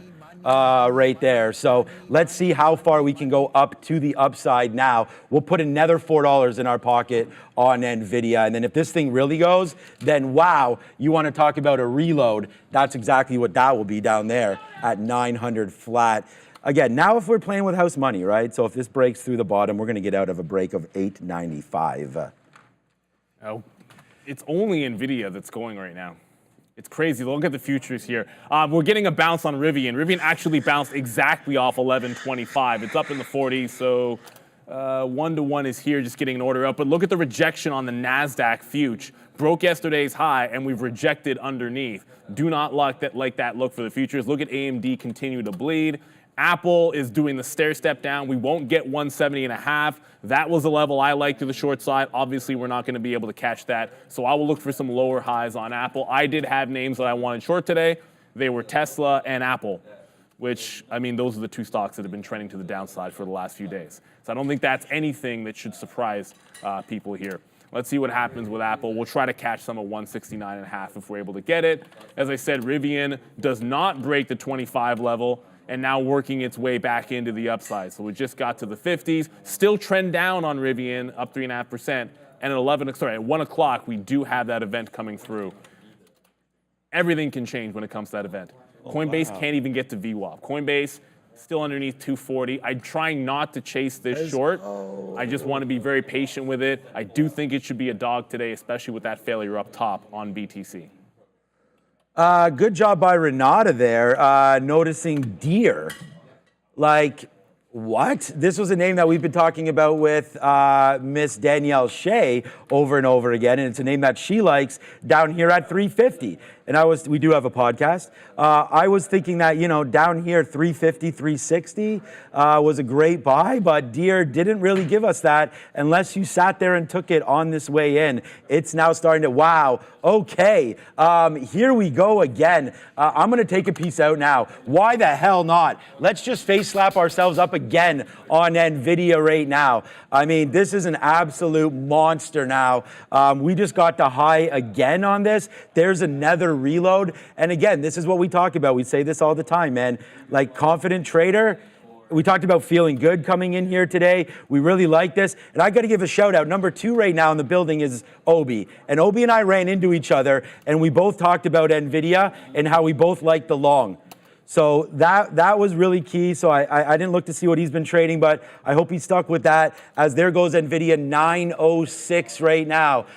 So the Padawan is in the building right now. And I mean, what a pleasure to talk to him about that trade. We only have 2 trades on. Sticky note idea 1, 900 long NVIDIA. If you missed it the first time, it was candy the second time. Palantir long 2680. I mean, we should have had it there again. There it goes, right back up to highs. So it's only 951. We're having net P&L wise the best day of the year for me. So, and we've been trading for 20 minutes. So let's see what happens here, and we're going to find some more names. But as you mentioned, Neil, coin just came back in, so it's above 240. I got 41s in here. Local high is 43-ish. It was higher yesterday, but this is the level. Sorry, it was higher pre-market. But this is the level I'm working off of, that lower high on Coinbase. Do not want to give it past that. If it continues to break, Bitcoin is still underneath, but coin can do its own thing from time to time. So I got it at 41s. I'm not yet out of Rivian, but it's back down to 1145. So if it makes a higher low, I might be able to add to some Rivian, but Coinbase can break it out. We've seen Coinbase do some crazy things. To me, unless it's underneath 240, it's not really winning until it's down in the 39, 38 levels. We're giving it a couple bucks because we want to try to make a couple of dollars. NYCB, we'll get to that in a second, but this one's got my mind, Coinbase, and I do want to get back over to Meta because that's looking strong. It broke the 505 level. We didn't get the dip buy. It never came into VWAP there. But Meta's looking pretty strong. Now at 507. I didn't get the 505 dip. It's now at 7s. I might move up to 6s. I think you see 10s today. This has been trying to do this for a while. Stair stepping up. New 52-week high on Meta just now. 6. Wow. Remember you guys in the morning, rewind to like 8:45, when I said there's going to be two names that we're going to try to go long, either the chip names, which is obviously NVIDIA, well, we could talk about AMD in a minute, and the other one was Meta. We talked about this, man. I dropped the daily active users. I dropped all of that there. Just how well they've been performing, their role in AI, and wow, NVIDIA's going to take 9-10 right now, man. We just got a reloaded $10 winner, like reloaded. Like the first winner up here was 97 to 08. That was $11 there. And then there's the reload at 900 down to the downside. I don't know. I hope my guy Patrick has it over here. But there it is. Nice little move downside there. Trying to break higher is NVIDIA. But the idea there behind Meta was it's just going. And we talked about it being a little bit undercover, just like it's just dripping to the high side, like do-do-do-do-do. You don't have like those big FU candles or anything like that. It's just nicely taking it up to the upside. Huge beat on earnings, right? And like, who would have thought? Continuation to the upside on this dividend aristocrat. Oh, maybe. Maybe in the future. They'll probably always raise their dividend, but it's just a small one. I think it was what was it, a quarter? I think it's like $2 a year or something like that. You have to start somewhere. For Meta. So you gotta start somewhere. An absolute monster. Do not log into your 401k, right now, because you may see a number that you're happy with, or do it, but then don't sell like I do, because right now NVIDIA is really starting to rocket up here. We have NVIDIA, we have Palantir. Thanks, guys. Thanks for all the talk there in the chat. No, Aunt Kathy, I'll talk to you later, give you some advice about what to do. This has been a nice move to the upside. We've been really loving Palantir for a long time, and that's not going to stop anytime soon. So let's wait to see what happens here with Palantir. Again, sticky note number 2 name on here today. Should have just put on Meta, as AMD's making its way back upside as well right now. AMD, I was going to say before you talked about Coinbase, was that there was a lot of weakness in some of the chip names today. Like AMD got to that 213.50 level that we wrote down, but then got faded off of that. So I think come at the king, man, and get burned. We're just staying with NVIDIA right now, but that was a great bottom for AMD. What say you? Adara has Palantir right now, going to take down 27.50. Good move here for PLTR. Awesome pop on volume here for IMRN Imuron. This one announcing positive data for its diarrhea drug, so up over 120% here for IMRN, guys. Crashed. I just got in and out of Apple, 50s to 65. Give me a second. My chart just decided to do a magical vanishing act. Yeah. There we go. Load. Thank you for stalling there, Ram. There it goes. Now this wick is still here again. So Apple, it's going to look like it barely moved, but there was a decent sized push there. I was short at 44. As you can see, it broke out past the 50 level, so I'm out of it. I'll work back, wait for 170. Until this is breaking 170 or 170 and a half, it's still a relatively weak name as far as I'm concerned. Coinbase, no wicks on that chart. Still holding underneath 242, although now missing some data pre-market. I'm waiting till it breaks 240 to cover any, then looking at the low of the day at 237. Bitcoin has failed the 68 level and continues to work a little bit lower. So that's what happened yesterday. We got up here, it faded, eventually got down to 65s. If that were to happen, I don't see why Coinbase isn't in the 30s. That just makes sense to me. Coinbase has been, actually it's been stronger than Mara, but I think you could probably look at either one of these. The reason I like Coinbase over Mara is Mara's at that $22 level, and something about trying to short this thing when it's down at that price. And I wanted to look at a daily chart, but I'll get to that one in a second. Here we go. There it is. 22 has been big support on Mara. So I feel not that great about shorting this one down here, if that makes sense. I know Mara's been the weaker name. Coin just got the first fill, so that's pulled back into the 239. We'll ring the register there. Remember, we liked a few names short. Apple did have to stop out, but you've got to try to limit the loss. Coin doing much better than the Apple loss. Mara breaking this low yesterday could get really, really ugly. But it's got that short float. I just don't want to short Mara. Yeah, good trade there. I like Coinbase. I've really liked those high levels. Yesterday we took $8 or $9 or something on one of those. That 244. We haven't got there, but that's from yesterday. great levels, shorting into 243, give yourselves $1. I really like that one there. I just told Randy coffee run if possible. What are you thinking for yourself? Yeah, I just need to fix my chart. Okay, we'll wait. All right. No, I'm good. Actually, You're I'm good. No, I'm Okay. Shoot, there was another name I wanted to look at. Now I can't remember what it was. It might have been Coinbase, but Neil kind of just covered it there. So let me look at something else for you. Let's just look at the sticky note. Why don't we do that? The other name that we had on here was Rivian. I know some of you are probably a little bit sick of looking at all this. Maybe the same names kind of back and forth here a little bit. But Rivian, not much is happening. Oh, Neil mentioned this earlier. We'll look at Tesla quickly. 175, we know, darn it. See, again, a little I'm not distracted at all. I mean, well, I am distracted, but not that much. If Tesla, yeah, maybe log out or something. If No, not working. not okay. logging out. It's fine. Take your time. 175 down here on Tesla. I feel like we talked about that. We actually wrote this level down yesterday, but once it took it right off the open, whenever I see trades that happen like this right off the open, it's a little tough to get in. So that's why there's always two kinds of trades. It's the pre-market break, and then if you break the pre-market top, you kind of got to use like a pre-market bottom as you're out. So I feel like $2 or so worth of risk in that trade would have just given you 4. So pretty good risk to reward if you're still in it and you're caught maybe a little bit. You can take out half right here. I don't think there's anything wrong with that. And then we'll continue to go. That LYT stock I just heard you talk about. I just want to check Uber quickly. So Uber goes down to 78.50, not 77.50. So. And then, you know what, Renata? LYT yeah, go ahead. got to $14 and is pulling back. Now, I'm going to apologize in advance for my 3-minute charts. They're kind of all jacked up, so my 15 minutes are fine. But it did dip into $8. I thought $7 would be a little more reasonable because you give it to 6. But let's get to Adara for happening now. Careful with LYT, though. Just be really careful with this. You know how fast these can fall, too.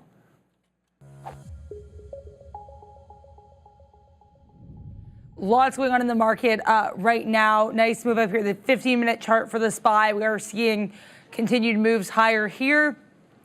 A lot as well. We have Bitcoin to keep an eye on. We also have Fed Chair Powell's second day of testimony now in front of the Senate Banking Committee. Currently listening to that. He's not taken the stand yet, but if anything interesting comes out of this, if he says anything with regards to rates, I will let you guys know. In terms of other market moves happening right now, Billy, B-I-L-I to the downside here, despite pretty strong earnings across the board, including an earnings per share and sales beat here for BILI. We also have Meta nicely to the upside here after the head of Facebook revealed plans to have some AI-powered video recommendation features on Meta at the Morgan Stanley Tech Conference. And last but not least, Novo Nordisk up over 9%, net new all-time highs after showing some positive data results for some of its weight loss drugs. So NVO also to the upside here, and a very eventful day for the markets, guys. This is, I remember what I want to, thank you, Adara. This is what I want to talk about. First of all, we just went long into PayPal. Let's see if there's any action happening there.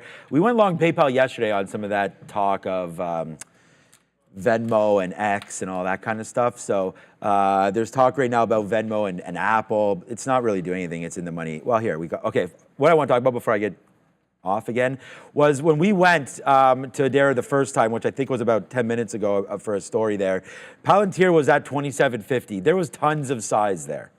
Right, we're like, oh, here we go. Palantir's at 27.50, but it saw the size and basically ran away from it like crazy back into the 200 period right now. So I'm going to try to take another reload here. So my price is going to be worse, but I'm just going to try to play off this bottom. If we break 26.80 now, I'm not doing what we did yesterday and holding all the way to the bottom. So here it comes in right now into 26.80. So as this market falls down, we've got PayPal long, and now we have Palantir long. We're just resting on NVIDIA, hoping that we do have another bump up. But right now, we're just going to sort of rest on Palantir here into 26.80. So if it breaks, so that this is what I want to talk about. If it breaks 26.80, we're gone. So I'm adjusting my stops on this name, 26.80 for Palantir.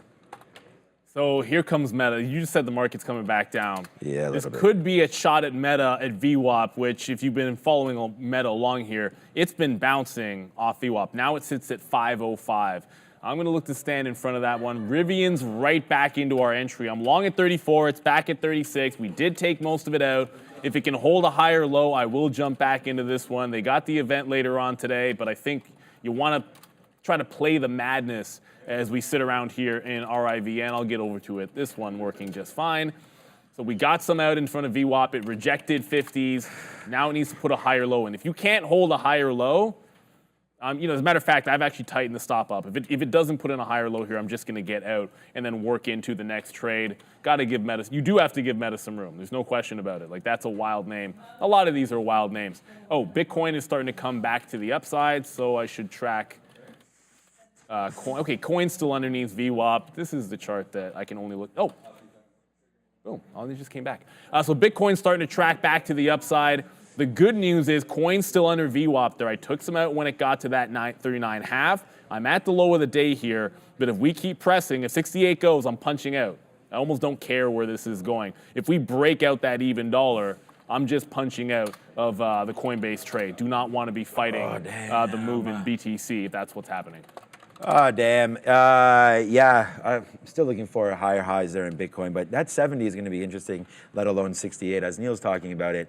Okay, just again, feel pretty fine about everything, but we did take an L there on PayPal, so we'll take the first one there for us of the day. We took some profit, but net-wise, it'll be an L, so we got to talk about it when that comes through. So that's what happened right there on PYPL. It came down. We were going to get out if it broke through 25. Stupid me, like that really bottom at 17 or 18, but still not a great trade. We'll go back into the long now and see if we can hold out for something there on PayPal. So that's what I'm looking for on that one. Palantir, we didn't get exactly the dip. Whoops. AMD is still flushing. Is AMD still flushing out? We didn't get, okay, so I was going to say we didn't get the dip buy in to get more long on Palantir, but we are sitting at 90s. So if that comes in, we'll take that for the long. Whoa. Just got eaten up there. So there was some decent size there on Palantir. Let me take something at 93 because I'm waiting at 90. Again, we'll give some back here, right? I mean, if the trade doesn't work, the trade doesn't work. But we were waiting at 90 there. It got to 91. So we'll wait to see what happens now. Okay, so there's a story from Deer. Thank you to Adara. It's just today, I guess, she says the only note that she's noticing is recognized as one of the world's most ethical companies for 2024. That was Monday. What? That was Monday. Oh, that's yeah, but we already talked about ESG scores and whether or not those are legit or not. But anyways, there goes Deere, nicely done to the upside. And names like Caterpillar and all that continue to also have some nice tailwinds. So congratulations if you're in those ones. But yeah, Cat's been great. I love some Caterpillar. And Deere's been great too. And we've been talking, Sharif's been talking about it as well, but we've mentioned Caterpillar up 2%, getting dragged higher. Oh, oddly enough, is Caterpillar breaking the 52-week high today? Like right now at 342. Yeah, this is actually a wick over the 52-week high as we see it on Caterpillar. That said, I wasn't planning on trading it, so I'm not going to jump over to it, and we'll get to it in a quick second. So Meta is doing a little bit of a dance here, not really getting to 05s as the market continues to go higher. So I'm going to cut the middle. I actually just jumped in the middle of the spread there at 12s. It was sitting between like 10 and 20. But if it can hold on to VWAP in the 05 level, gonna like me some Meta. You got to give it a little bit of a berth here. Okay, Coinbase starting to come back down. That's a good sign because BTC is still looking a little bit green. Keep looking over here to see if we're gonna make another break and a run at 68 because I do not want to look that gift horse in the mouth. If we can get a good exit there on Coinbase, we'll try to do it. It's about $3 in the money, but I think it should be able to go at least $5 or $6 before we get down to the support level on BTC. And as a matter of fact, now that we're back down, I'm going to cancel the bid. So while Bitcoin is strong, I want to have a take profit to cover, but when it looks weak again, we'll get out of it. So we're still in Rivian. That's holding out pretty well. We got Meta on the dip buy. I think it might have some trouble with 510, 500 to 505, 505 to 510. That makes a lot of logical sense to me, so I want to get profits out. If it can get through 7, great, and then we'll work into that 9 high. For me, I'll take it out in front of that 9 high on Meta. Let's see what that bad boy can do. Palo Alto, oh no, don't tell me this is already gone. Yeah, 280. The 280 level on Palo Alto. Okay, yeah, I would never have gotten this anyways. I'm not going to sit here and play regrets, but 280's been a level that we liked after yesterday. It wasn't on my list because I thought there'd be so many other things worth trading, but there's 280. Come to my chart for a second, Ram.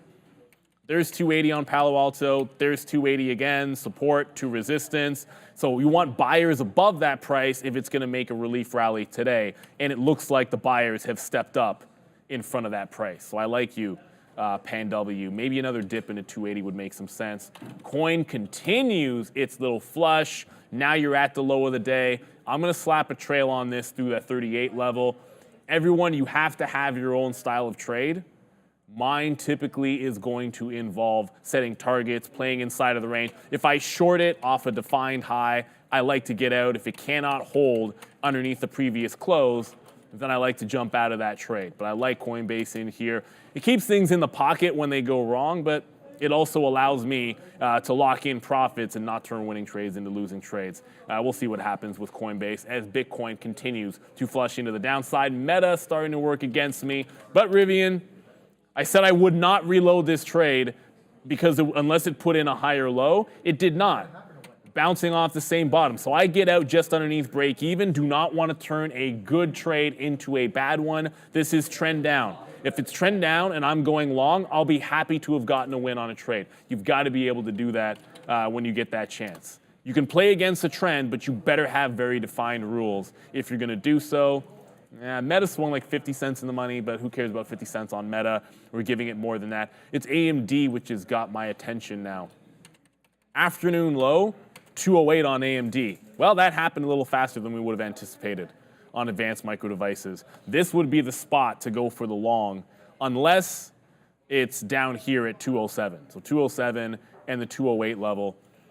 I'm going to wet the proverbial beak in front of the 208 half and see if we can't get some advanced micro devices. I cannot see how NVIDIA will hold 905 and AMD doesn't eventually get some kind of a bounce play. So we waited patiently and we're going to take our first shot at AMD. I'm going to have my stop out before it even gets there.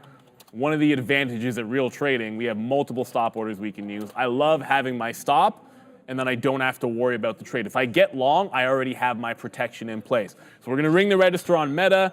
Patience when you trade, everybody. If the stock is going to trend higher, you can wait for it to round off, buy that dip, get the move into the high of the day. Quick dollar change win on Meta. We'll look to see if this can carry through to the high of the day as well. And that one's going to be good. And Coinbase still looking solid. You guys let me know what you're trading. ARM, Sam Yip. ARM still going? I'm only trying to short ARM going into the lockup. So because I have a little bit of a bias with that stock, I'm trying to be very particular with the trades. And in between 42 and I guess 48 to 50, I won't be doing anything on ARM. Like I don't think I'll be trading. The good long off 42, I think congratulations to anybody that's got it. But for me, because I am a little bit short biased going into the lockup period, if anything, if I'm being honest, I'm very short biased in this stock. So I have to do nothing until it gets to a key level because this is a kind of a rocket ship. And ARM has no problems being completely irrational.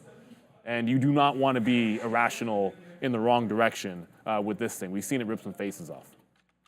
All right. Oh, shoot. We came back and just realized that we had PayPal all the way up here. I was just talking with BD to try to get our charts fixed. Okay, so we got another coffee as well. All right, so we went long on PayPal. It gave us exactly what we wanted. It went right back up into VWAP and the 50 period. But again, you know, not sitting here, you're not going to be able to take advantage of that, and we weren't. So that's definitely my bad on that one. Palantir did the same thing. But see, Palantir just continues to be weak here. So we had that run yesterday in the afternoon, and we sort of talked about that and where we would want to trade this name. And for right now, so I just got a piece out there. It did not break 80. It's just, we had a little bit too many shares. It did try to break 80. I got to 79, so we didn't stop out exactly at 79 level. This is the one that's going to suck because we did have a decent size here. It was only 15 cents in the money. It's not like it was huge, but you know, would have liked to take something out there as we always do. We always talk about this on the show, right? If you're going to use a area for an out, you know, use the lines that you've drawn on there for some kind of a reason. So we're going to now use these bottoms for support right there as we just got out some more Palantir.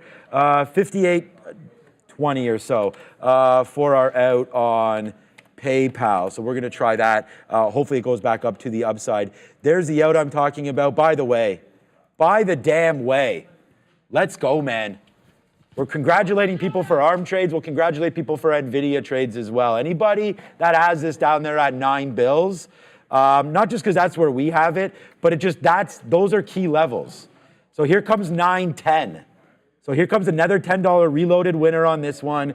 Let's see what happens if it does take it out. I've got bigger fish to fry because Palantir and PayPal are actually positions that I can manage. I'm not even going to manage this NVIDIA trade. When we were down here, we were calling 908. So we got 2 of those outs. Now that it's at 910, I mean, where is the next part? Like the Nasdaq's up 1%. We could go further than this. So let's just wait. We'll just try to massage some of these other positions. Disappointed in my execution on PayPal, but what are you supposed to do? So, all right. Without a stop, you know, it's like we've been there before. Palantir's done that. PayPal's done that. I mean, Coinbase has done that to me like about 1,000 times.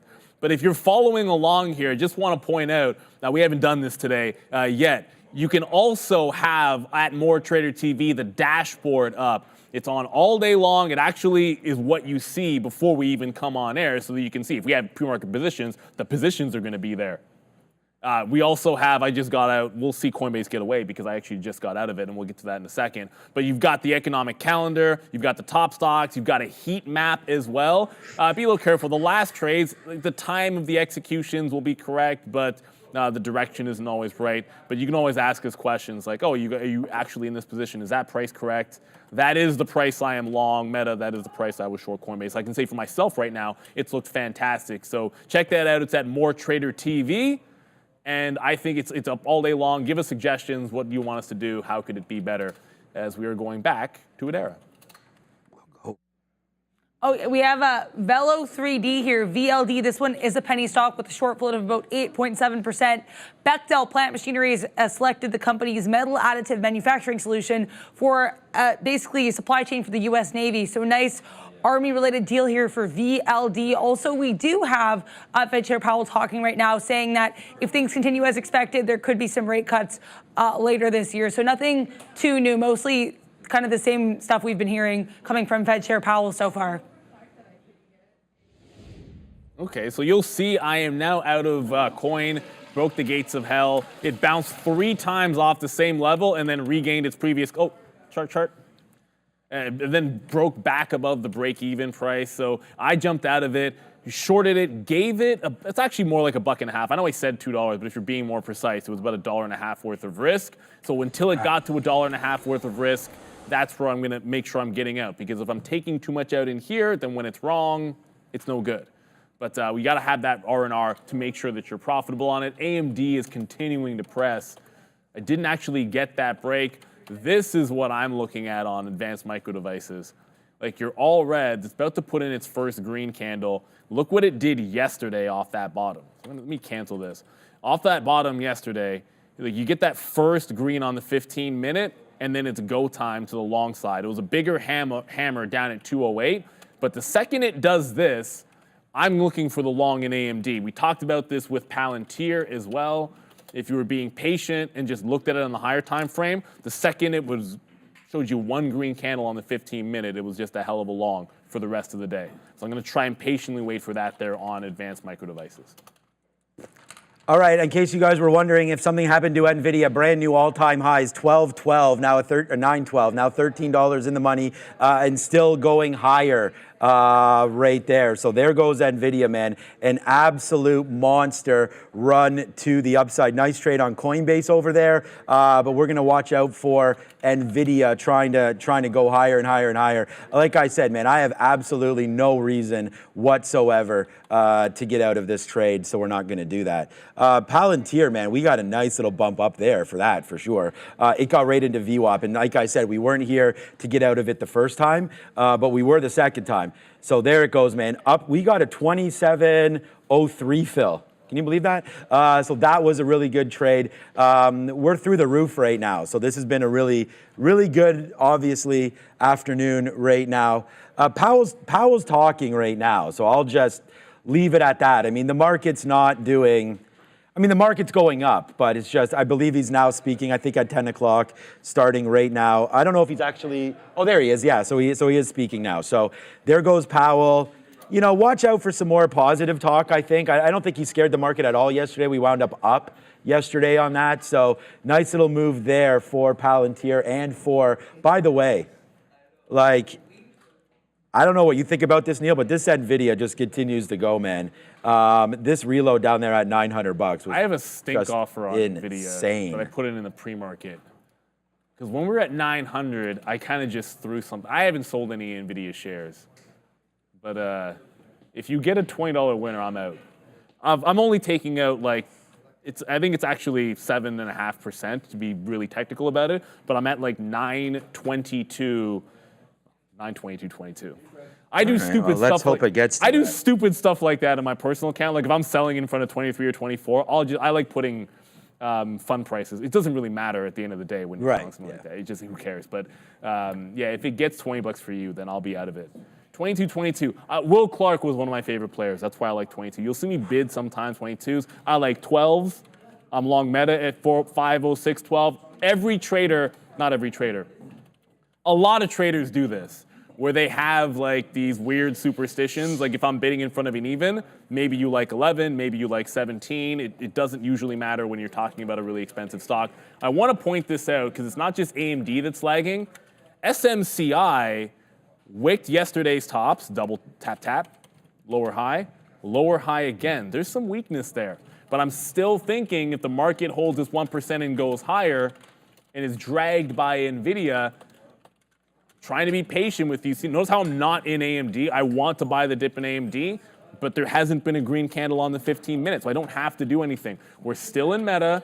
Meta still looks pretty valid as far as I'm concerned. I think he can get back into the high of the day there. High of the day is 508.83. So I think he can get back into the 509 level, and then we'll grab that profit. Coinbase might be an opportunity to get short again, but I just looked over at Mara. Mara's about to take down yesterday's bottom, which is a little bit of this. That'd be a flat bottom break here on Mara. I would prefer if there was a little more weakness in BTC, but for whatever reason, this miner is not looking very good. I have not looked at any others, so I couldn't tell you about the group. Mara looking exceptionally weak. I mean, Coin was a short off highs. Mara hasn't even sniffed yesterday's highs. Let's go to the screen. We've got Adara and the small cap recap, LYT. Little bit of resistance for the IWM here around this 207.20 area, but we are to the upside right now for the Russell 2000 and lots of small cap runners to talk about, including GROM. This is GROM Social Enterprises. Float of about 1.97 million shares. About 3% of that is going to be short, and they do have a catalyst. They're looking to further expand their entertainment offerings through entering into this letter of intent to acquire this gaming company, Arctic 7. So possible acquisition here for GROM, up about 80%. We also have Lightest Technologies, LYT. This one up over 300%, announcing this Lightest Cloud.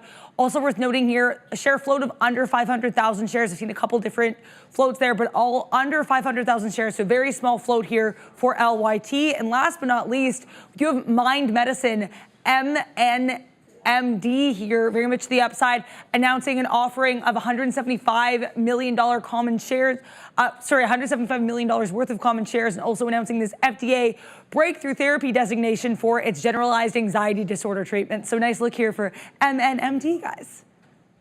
I mean, NVIDIA right now might get to that $25 winner that Neil's talking about right there. Let's go to props up, man. It's now $15 in the money and still blasting higher and higher and higher. And not only that, but we also get the Palantir love again, up to $27. The only thing that slipped out for us again, and we took advantage of this. I'm glad we were able to come back here and figure this out, because it's PayPal that just went into 58.40. We're able to get some out there at the 50-period moving average, and then eventually takes down that bottom of 20, as we said, and we will get out of that one. I'm not getting out of NVIDIA, so, I mean, wherever this thing lies at the end of the day, hopefully is where we wind up getting out. At some point, though, like we just had that top wick right there, we had it here and it created a cascade. It looks like we just got it again up there at 9:15. But if you guys are looking for, we just tweeted this out, by the way. Go follow me on Twitter. What else do we want? For all you nerds out there, here we go. Boom to the upside right here. This is what NVIDIA feels like right now today. And again, we talked about getting into it early, and we just did. NVIDIA twice, 900, dip into 895. Like it doesn't really get too much cleaner than that kind of a move right there for NVIDIA. I mean, there's 895. It dipped right in there. We got it 3 times. Then we got the reload there again. The market just dipped in, though, pretty nicely right there for Palantir. It just fell out. So, again, decent stop there for that. Yeah, you know what?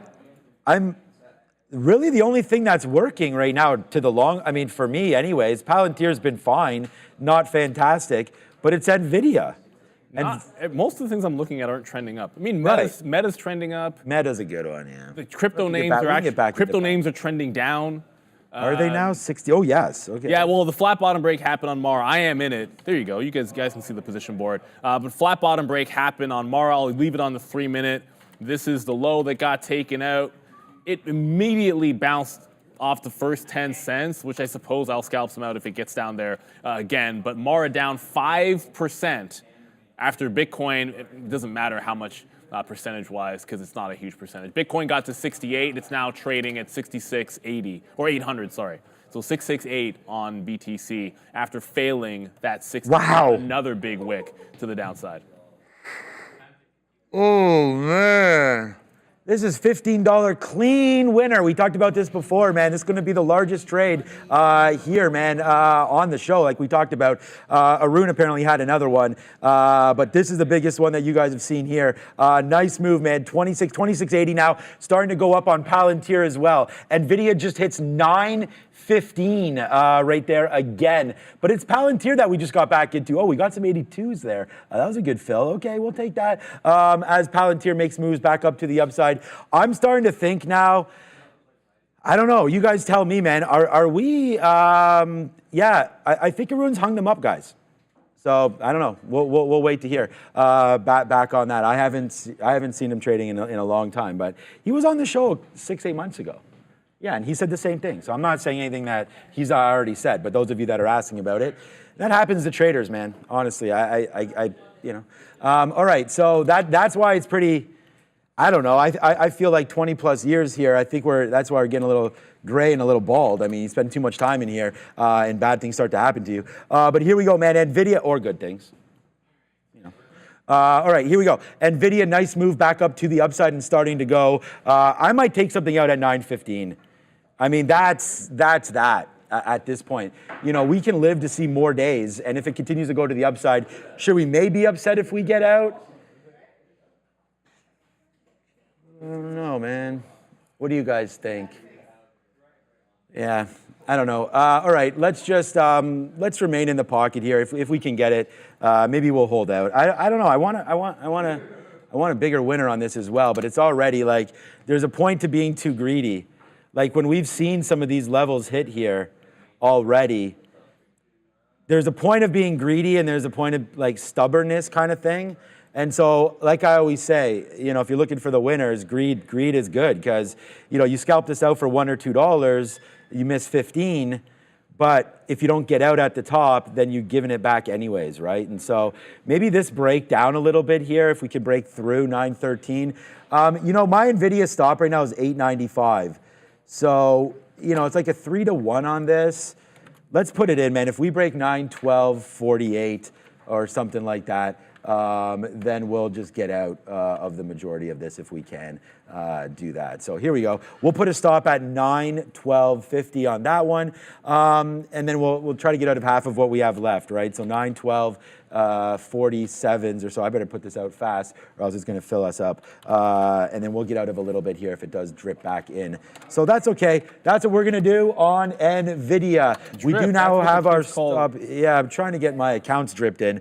Palantir, though, We'll hold on to this one. Let's see if this one wants to go. Yesterday we did dump this a little bit too early, only to see it close at the highs. So let's go on that one. Okay, I mean, here goes NVIDIA right back up to the tops again. So let's just take this out and see where we can go from here. So nice little trade here on NVIDIA, I hope. Yeah, what I love is you get the contrast in style sometimes with trading. I mean, so we have Obi on, we have myself on, we have Sean on, we have Sharif, Dara, at the time Brendan. You've seen it when Max has been on here.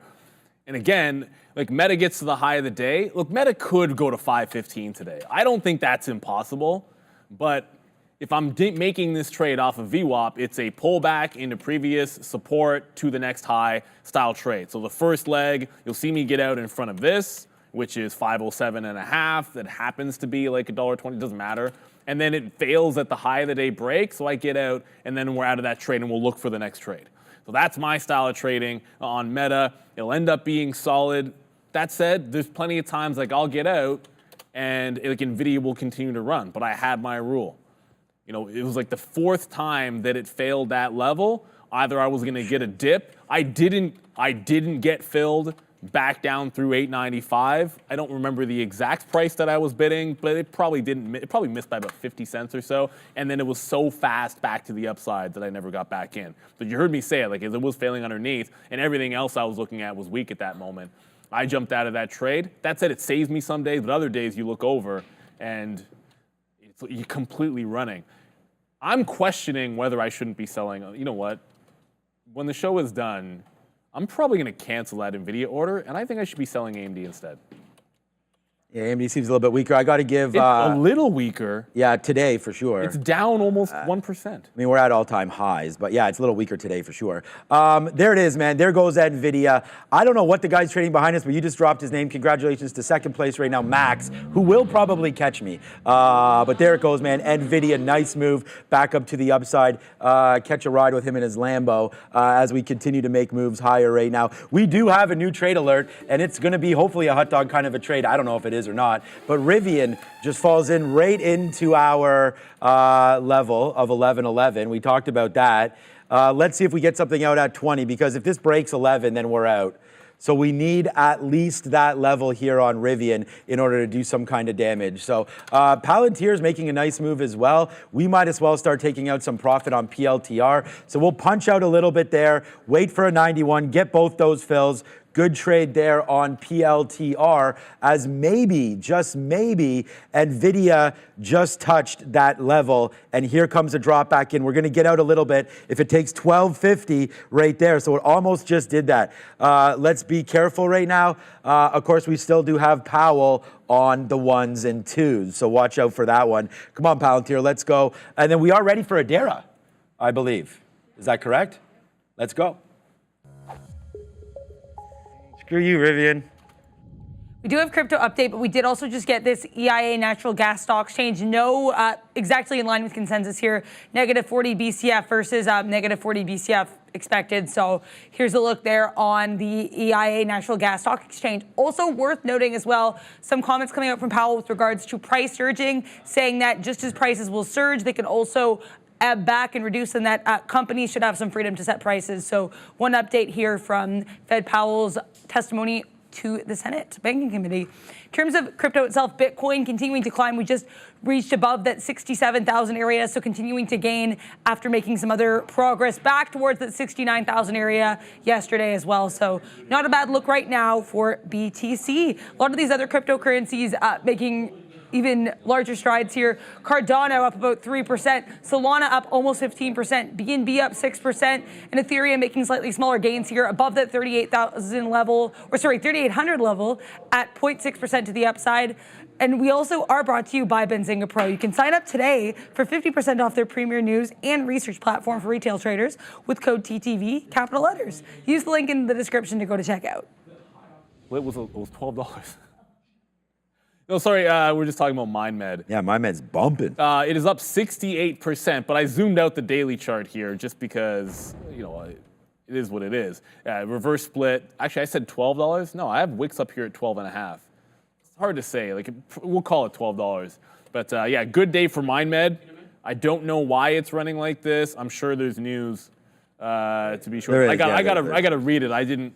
I didn't really read it. I was paying attention to the stocks we're trading. Mara just came out. It was a flat bottom break. We like flat bottom breaks. You can call it a relatively tight stop, but I want to limit the risk on that one. If it holds that bottom again, yesterday it literally ripped $2 off this same low, and when it bounced off the 22 area 2 days ago, it ripped about $1.50. So I'm not, even if it's a short again, let's wait till it gets to 23. There's no need to hold a 21.50 short all the way back to 23. That actually doesn't make any sense. Now, oddly enough, when you mentioned Rivian, that 11 level, we tried it off of the pre-market support. It was a good bounce and then a tight stop out. Now it's the $11 level. So I waited for this as well. Rivian, if it's going to downtrend on you, try to be as patient as you can with entry points. So pick your spots and then go from there. So Rivian flat now on the day going into this event. We're going to see what the pricing is. We're going to see if how nice that RT looks or some of the features that they have. That's not till 1 o'clock. The reveal's not till 1 o'clock at least. That's when it's supposed to be. Probably a little bit late because that's how they roll. Well, there's been nothing out of the Fed that I've heard in my ear. I want to go back over to Meta. We're looking for VWAP if it could come back in again to try and rinse and repeat this. It's pulling back a little bit, so fail that high. Would love to see it get down into VWAP and give us a second shot over there on Meta. And as far as AMD goes, it's now a bit of a double bottom at this 208. There is still not a green candle on the 15-minute chart for advanced micro devices. It's seemingly slowing down and trying to hold that 208 level because it's now a double bottom setup at 208.5, which is not a lot of risk, but there's still not a green candle here. And that's what I said I would be waiting for. So I continue to have to be patient. You don't have to go long just because it looks like it might be good. Yeah, exactly. All right, we're going to get some more out here if we can get a 13 print on Rivian. We're long here at 9s. There it is, 13s. We'll take a little bit out there. And in sad story of the day, unfortunately, we are now out. No, we still have a piece. Sorry, not that sad. We have a piece only left right now of NVIDIA because we did dump out half of what we had left right there on that 9/12 break. So that's okay. We'll just focus on other bangers right now. As we haven't had too many trades today, we've had 4 positions. Rivian, Palantir, NVIDIA. Palantir will be a very positive name for us today. Obviously not as big as not even a tenth of what NVIDIA is. But then we also have Rivian. That's our newest position off of that level. Neil just sort of talked about it. We're going to wait for that event. This is another Sticky Note Nation name. If NVIDIA continues to fly, we have enough money invested here or in this position that we could still do quite well if it does go back up. But now we're just going to wait. Now, until we break down, maybe 904, like if we get back into the 200 period, like I'm not going to punch out there. If anything, that's going to be a reloaded spot for me. So we'll just wait on that. If it comes back in, we'll take more, but we don't have enough right now to really do anything to our position. I'd say we probably have about 7 or 8% left or something of whatever we had at the bottom. And again, we had too many fills down there, so I can't be exact. Okay, I will be after the show. I'll mark it down. But there goes Rivian. So it's a nice little move to the upside right now. We talked about wanting to buy this name at $11. That's exactly what we did. I mean, we wrote down 11. So far on the sticky note today, NVIDIA long 900, Palantir long, Uber long 77.50. That didn't come in yet. Rivian long 11. The low of the day is 11.04. So if NVIDIA is too rich for you, Rivian is definitely in your bucket. An $11 stock, I mean 20 cents right there, so it's not bad. We're long at 08 right now, so 12 cents. We'll take a piece out right there at 19 and see if Rivian just keeps on going. All we're doing right now is stack city. So it's just, and what I mean by that is we're already up, we're just stacking on top. It doesn't matter if you're up or down, but when you're making little small cuts right now, it's 10:30, the market could still go. We haven't even looked at really. I mean, I guess it's not really doing anything, which makes sense why we're not looking at it. NYCB isn't doing much, but this could be a banger trade too. Like if that comes in and starts moving around on news, we may want to look at NYCB at some point today.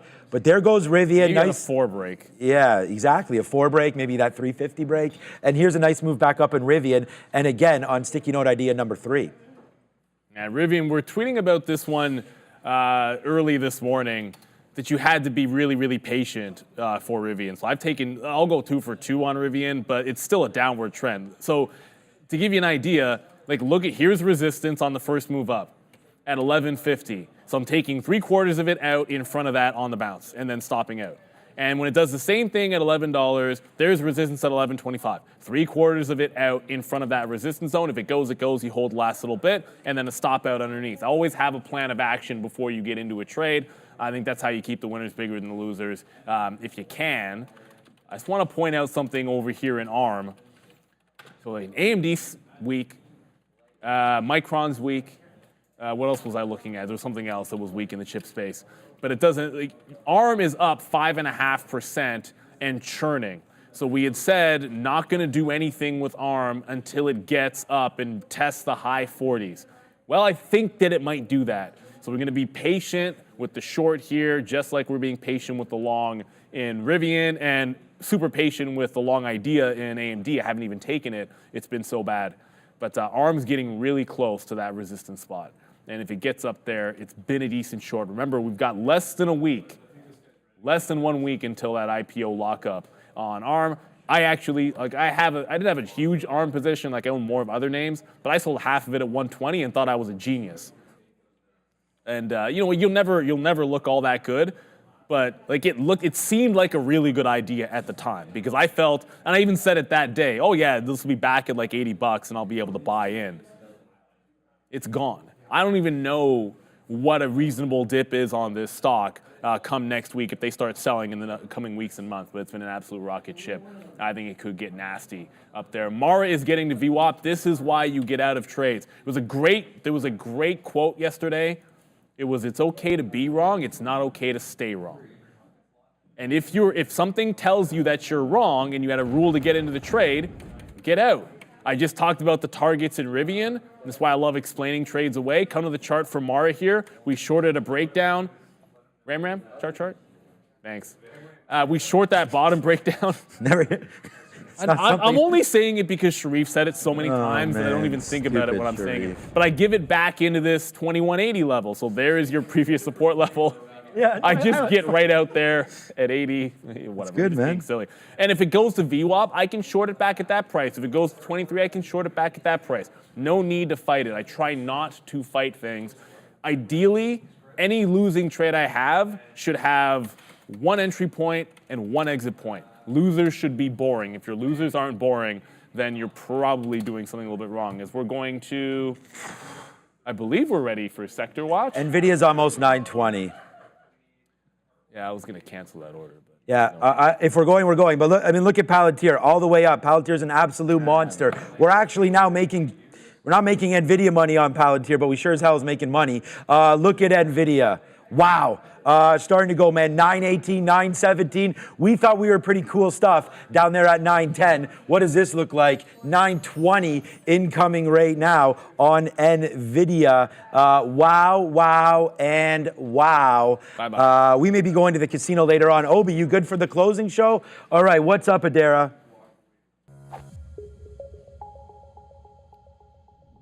Other than some weakness here, or some pretty stagnant here in health technology. Other than that, a lot of these sectors, lots to talk about. A little bit of weakness here to the downside in commercial services, and Tesla still weak in consumer durables. But other than that, we have a lot of strength to talk about. Of course, these chip names here in electronic technology showing some excitement ahead of Broadcom and Marvell earnings tonight. So stay tuned for both of those names. NVIDIA, of course, above 900, but also technology services really strong here. Microsoft, Google, and Meta all to the upside, with Facebook's head talking yesterday at the Morgan Stanley Tech Conference about some AI video development. So good look here for a lot of these tech names.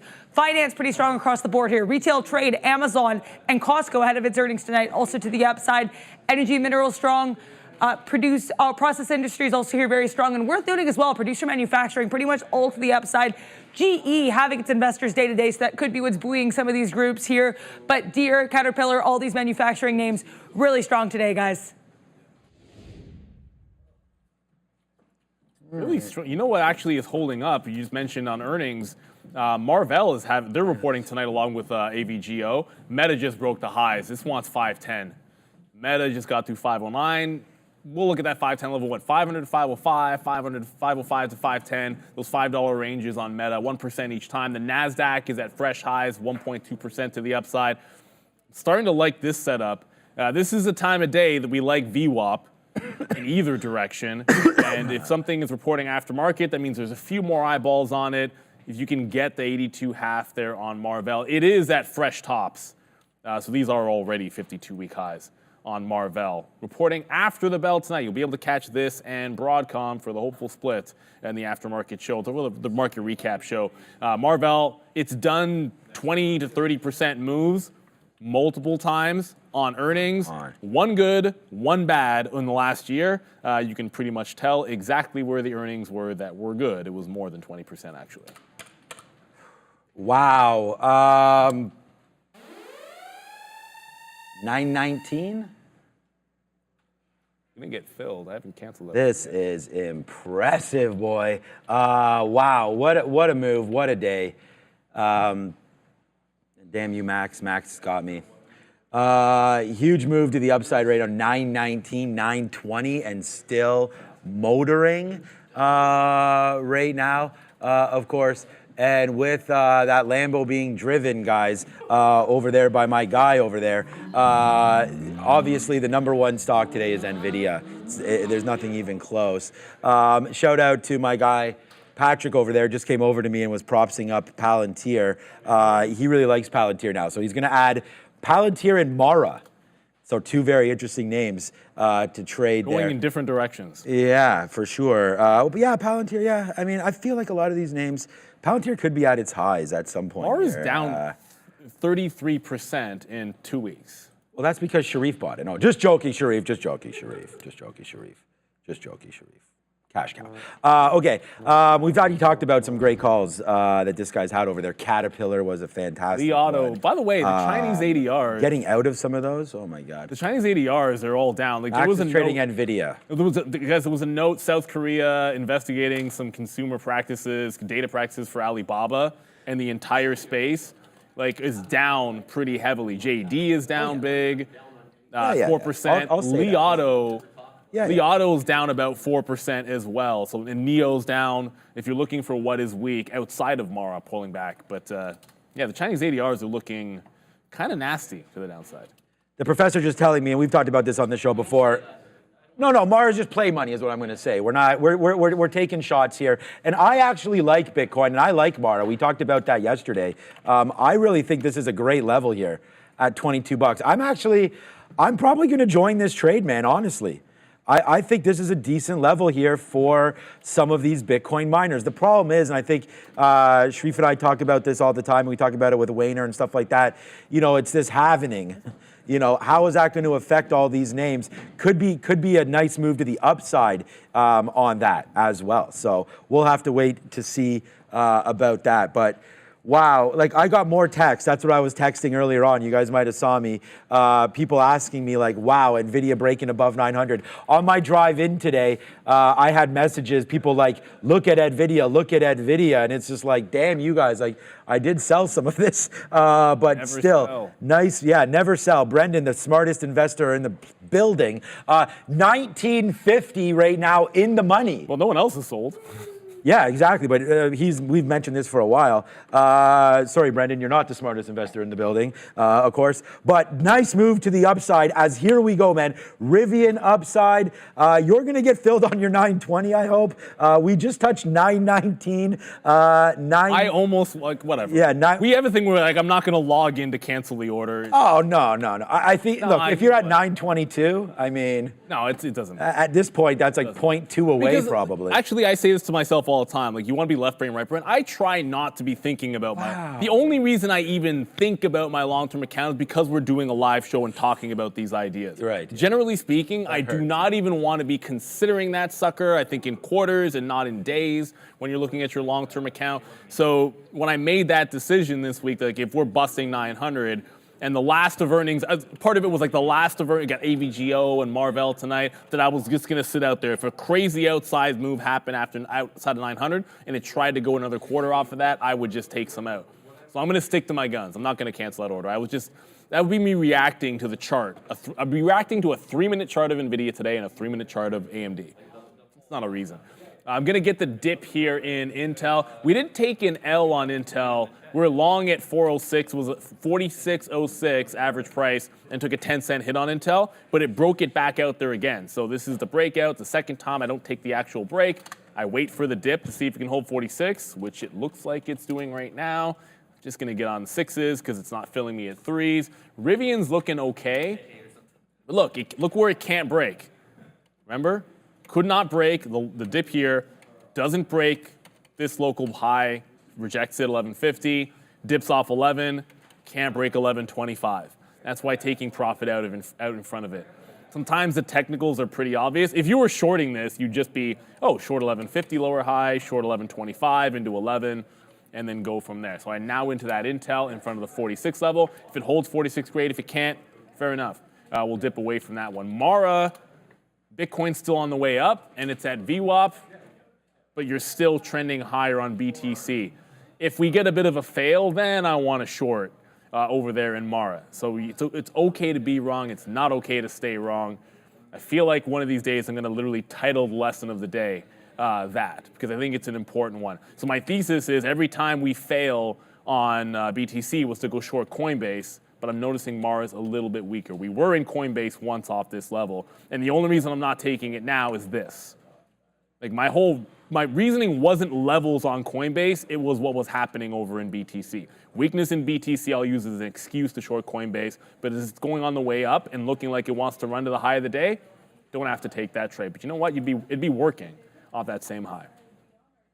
It's absolutely insane. I'm still like, do we just go long NVIDIA if it breaks 920 here? I'm going to choose AMD instead, but that's going to be crazy break there on NVIDIA. I'm glad we're still long, but still upset that we took a piece out $6 from here. We took a lot of pieces out. If this breaks 210.50, we're going long. That's AMD. But, we've had a lot of good segments today, but we haven't had any fruit salad. But right now, money can hold out. We're going to go over to lunch. So what is for lunch here today? And it's going to be another good one. And if you're trading with us today, hopefully you've had a couple of these. And if you traded with us and eating with us today, then you will also have a chicken dinner winner lunch edition, because today is country chicken and vegetable pot pies.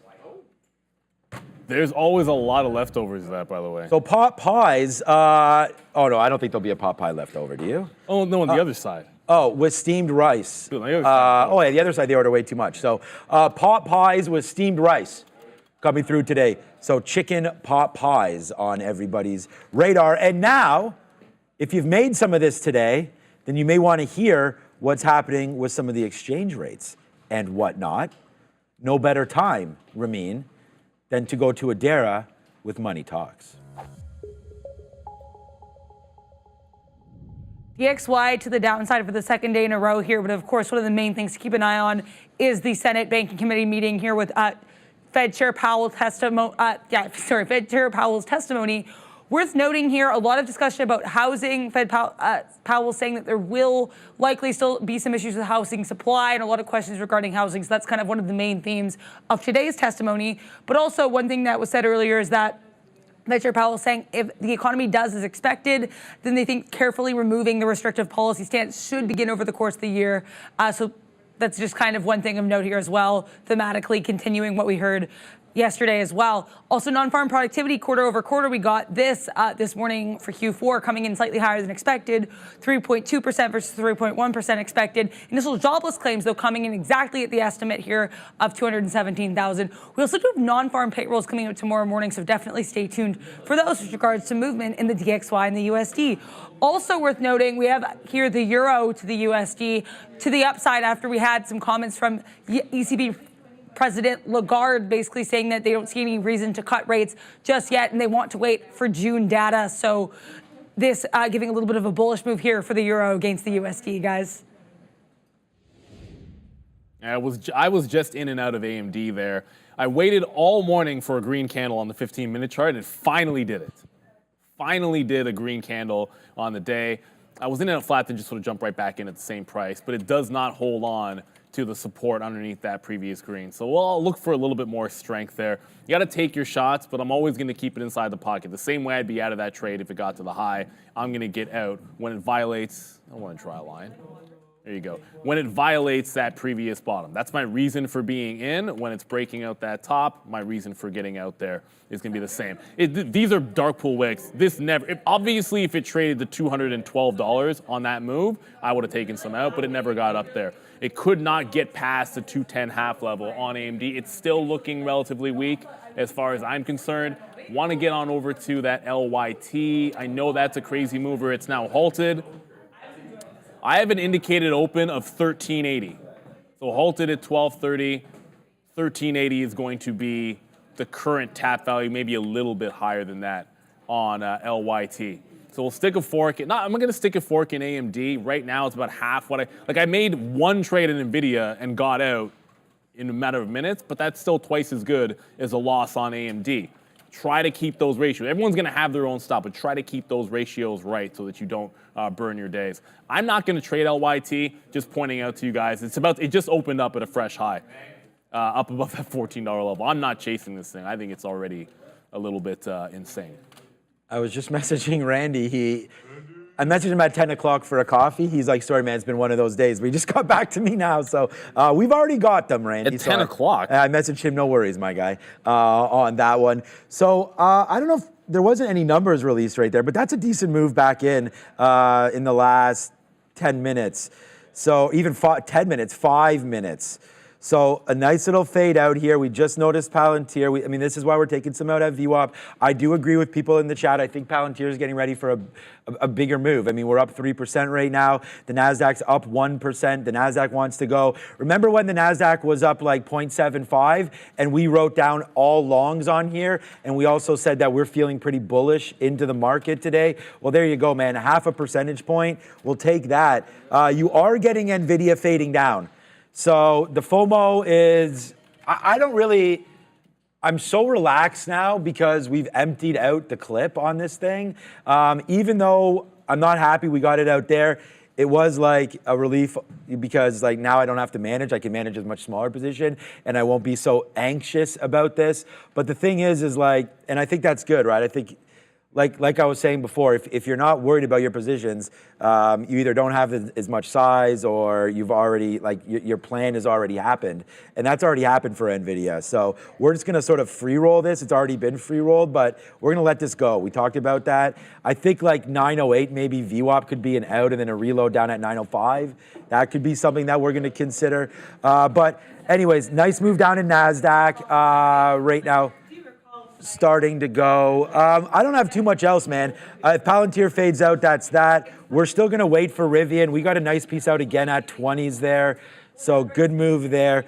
Right now, there's a marijuana moment maybe happening. I don't know. No, I'm just hearing in my ear that Chuck Schumer's speaking about some get off the weed right now. So let's see what happens with MSOS. Now trying to go. Okay, here we go. All right, so here goes. Breaking through 8. I didn't make that marijuana moment up. There's a newsletter that's apparently reporting. It's called Marijuana Moment. And I'm just hearing into my ear from Benzinga that Chuck Schumer's talking about weed. So, and again, we kind of understand that that's what's going to happen into an election year, especially when we get so close to said election. AMD, by the way, remember when I said no crying about NVIDIA? Well, it's right back up again. So there was the dip into 916. Here's the rip up to 918. So good job there. I wonder if we just go long MSOS, but we've been caught before on this. So it's already making the move down. I'm not going to buy this rumor. I feel like every single time there's been a spike on the weed names in the last month. Yeah. It's like unless you had the initial move, it hasn't really been turning out well. It's just they go a little bit and they just sideways for the rest of the day. So we'll see. I mean, the day when there's continuation, it's an election year, so you want to respect. During an election year is probably when you want to respect those moves because that's when you might see some continuation, but it just hasn't happened yet. Bitcoin. Bitcoin is making another run up at the top. This is a real wick into that 68 level, $68,000 level. If it gets up there and curls again, I got two things that I'm watching instead of just one. One is Mara. If it's here and coiling off VWAP, I'd take the short there, or the $23 level. Coinbase as well is right up at that double top at 242.5.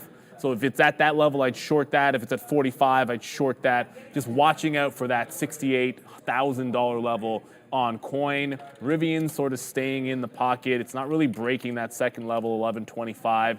If it can't get through, if it breaks it and can't get through VWAP, I would just get out of that trade. I don't like the reload. Unless I see it bounce and put a higher low in off the same level, I don't really like the reload. The same reason I didn't like the reload the first time on Rivian there. So it's Bitcoin that I am watching pretty closely for that 68,000 take. And we just choose to express trades. I mean, I just choose to trade Mara and Coinbase. We could easily just be an IBIT or something. Like the ETFs, perfectly liquid, 16 million in volume, 1 cent spread. If it gets up to that high and wicks the top, you could short that as well. I just feel as if those two names, Mara and Coinbase, are gonna move bigger percentages off the tops than Bitcoin will. So I think you get a little bit more bang for your buck if you're trading in those equities. Yeah, no, that's why I was saying about Mara and things like that, the short interest, the mining interest there, and just how different it is.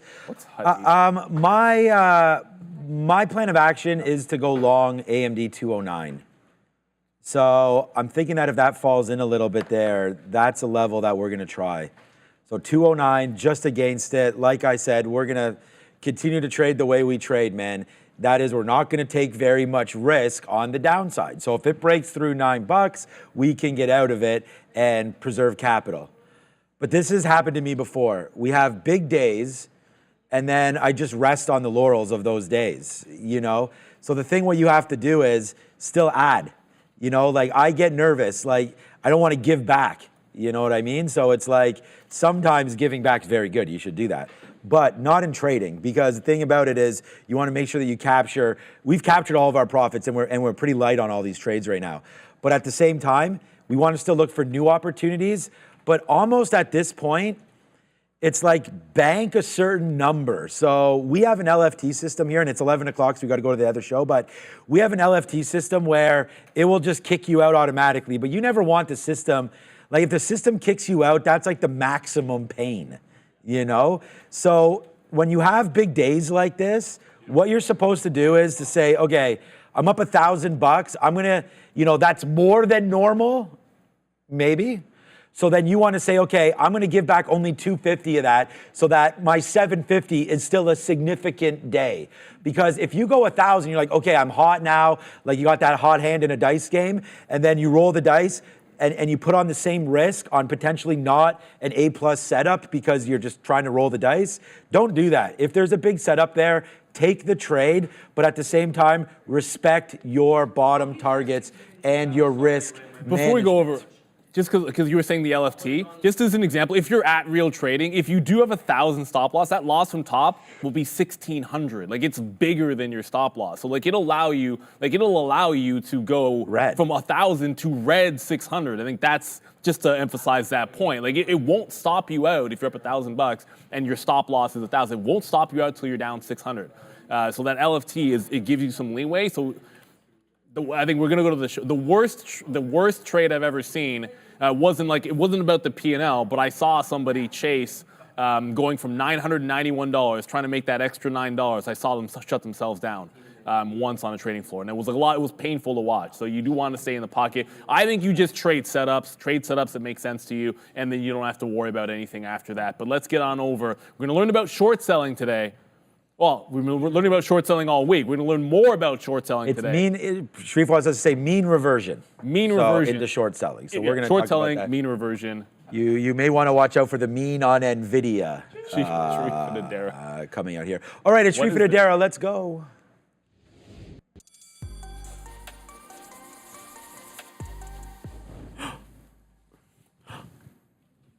What is up, beautiful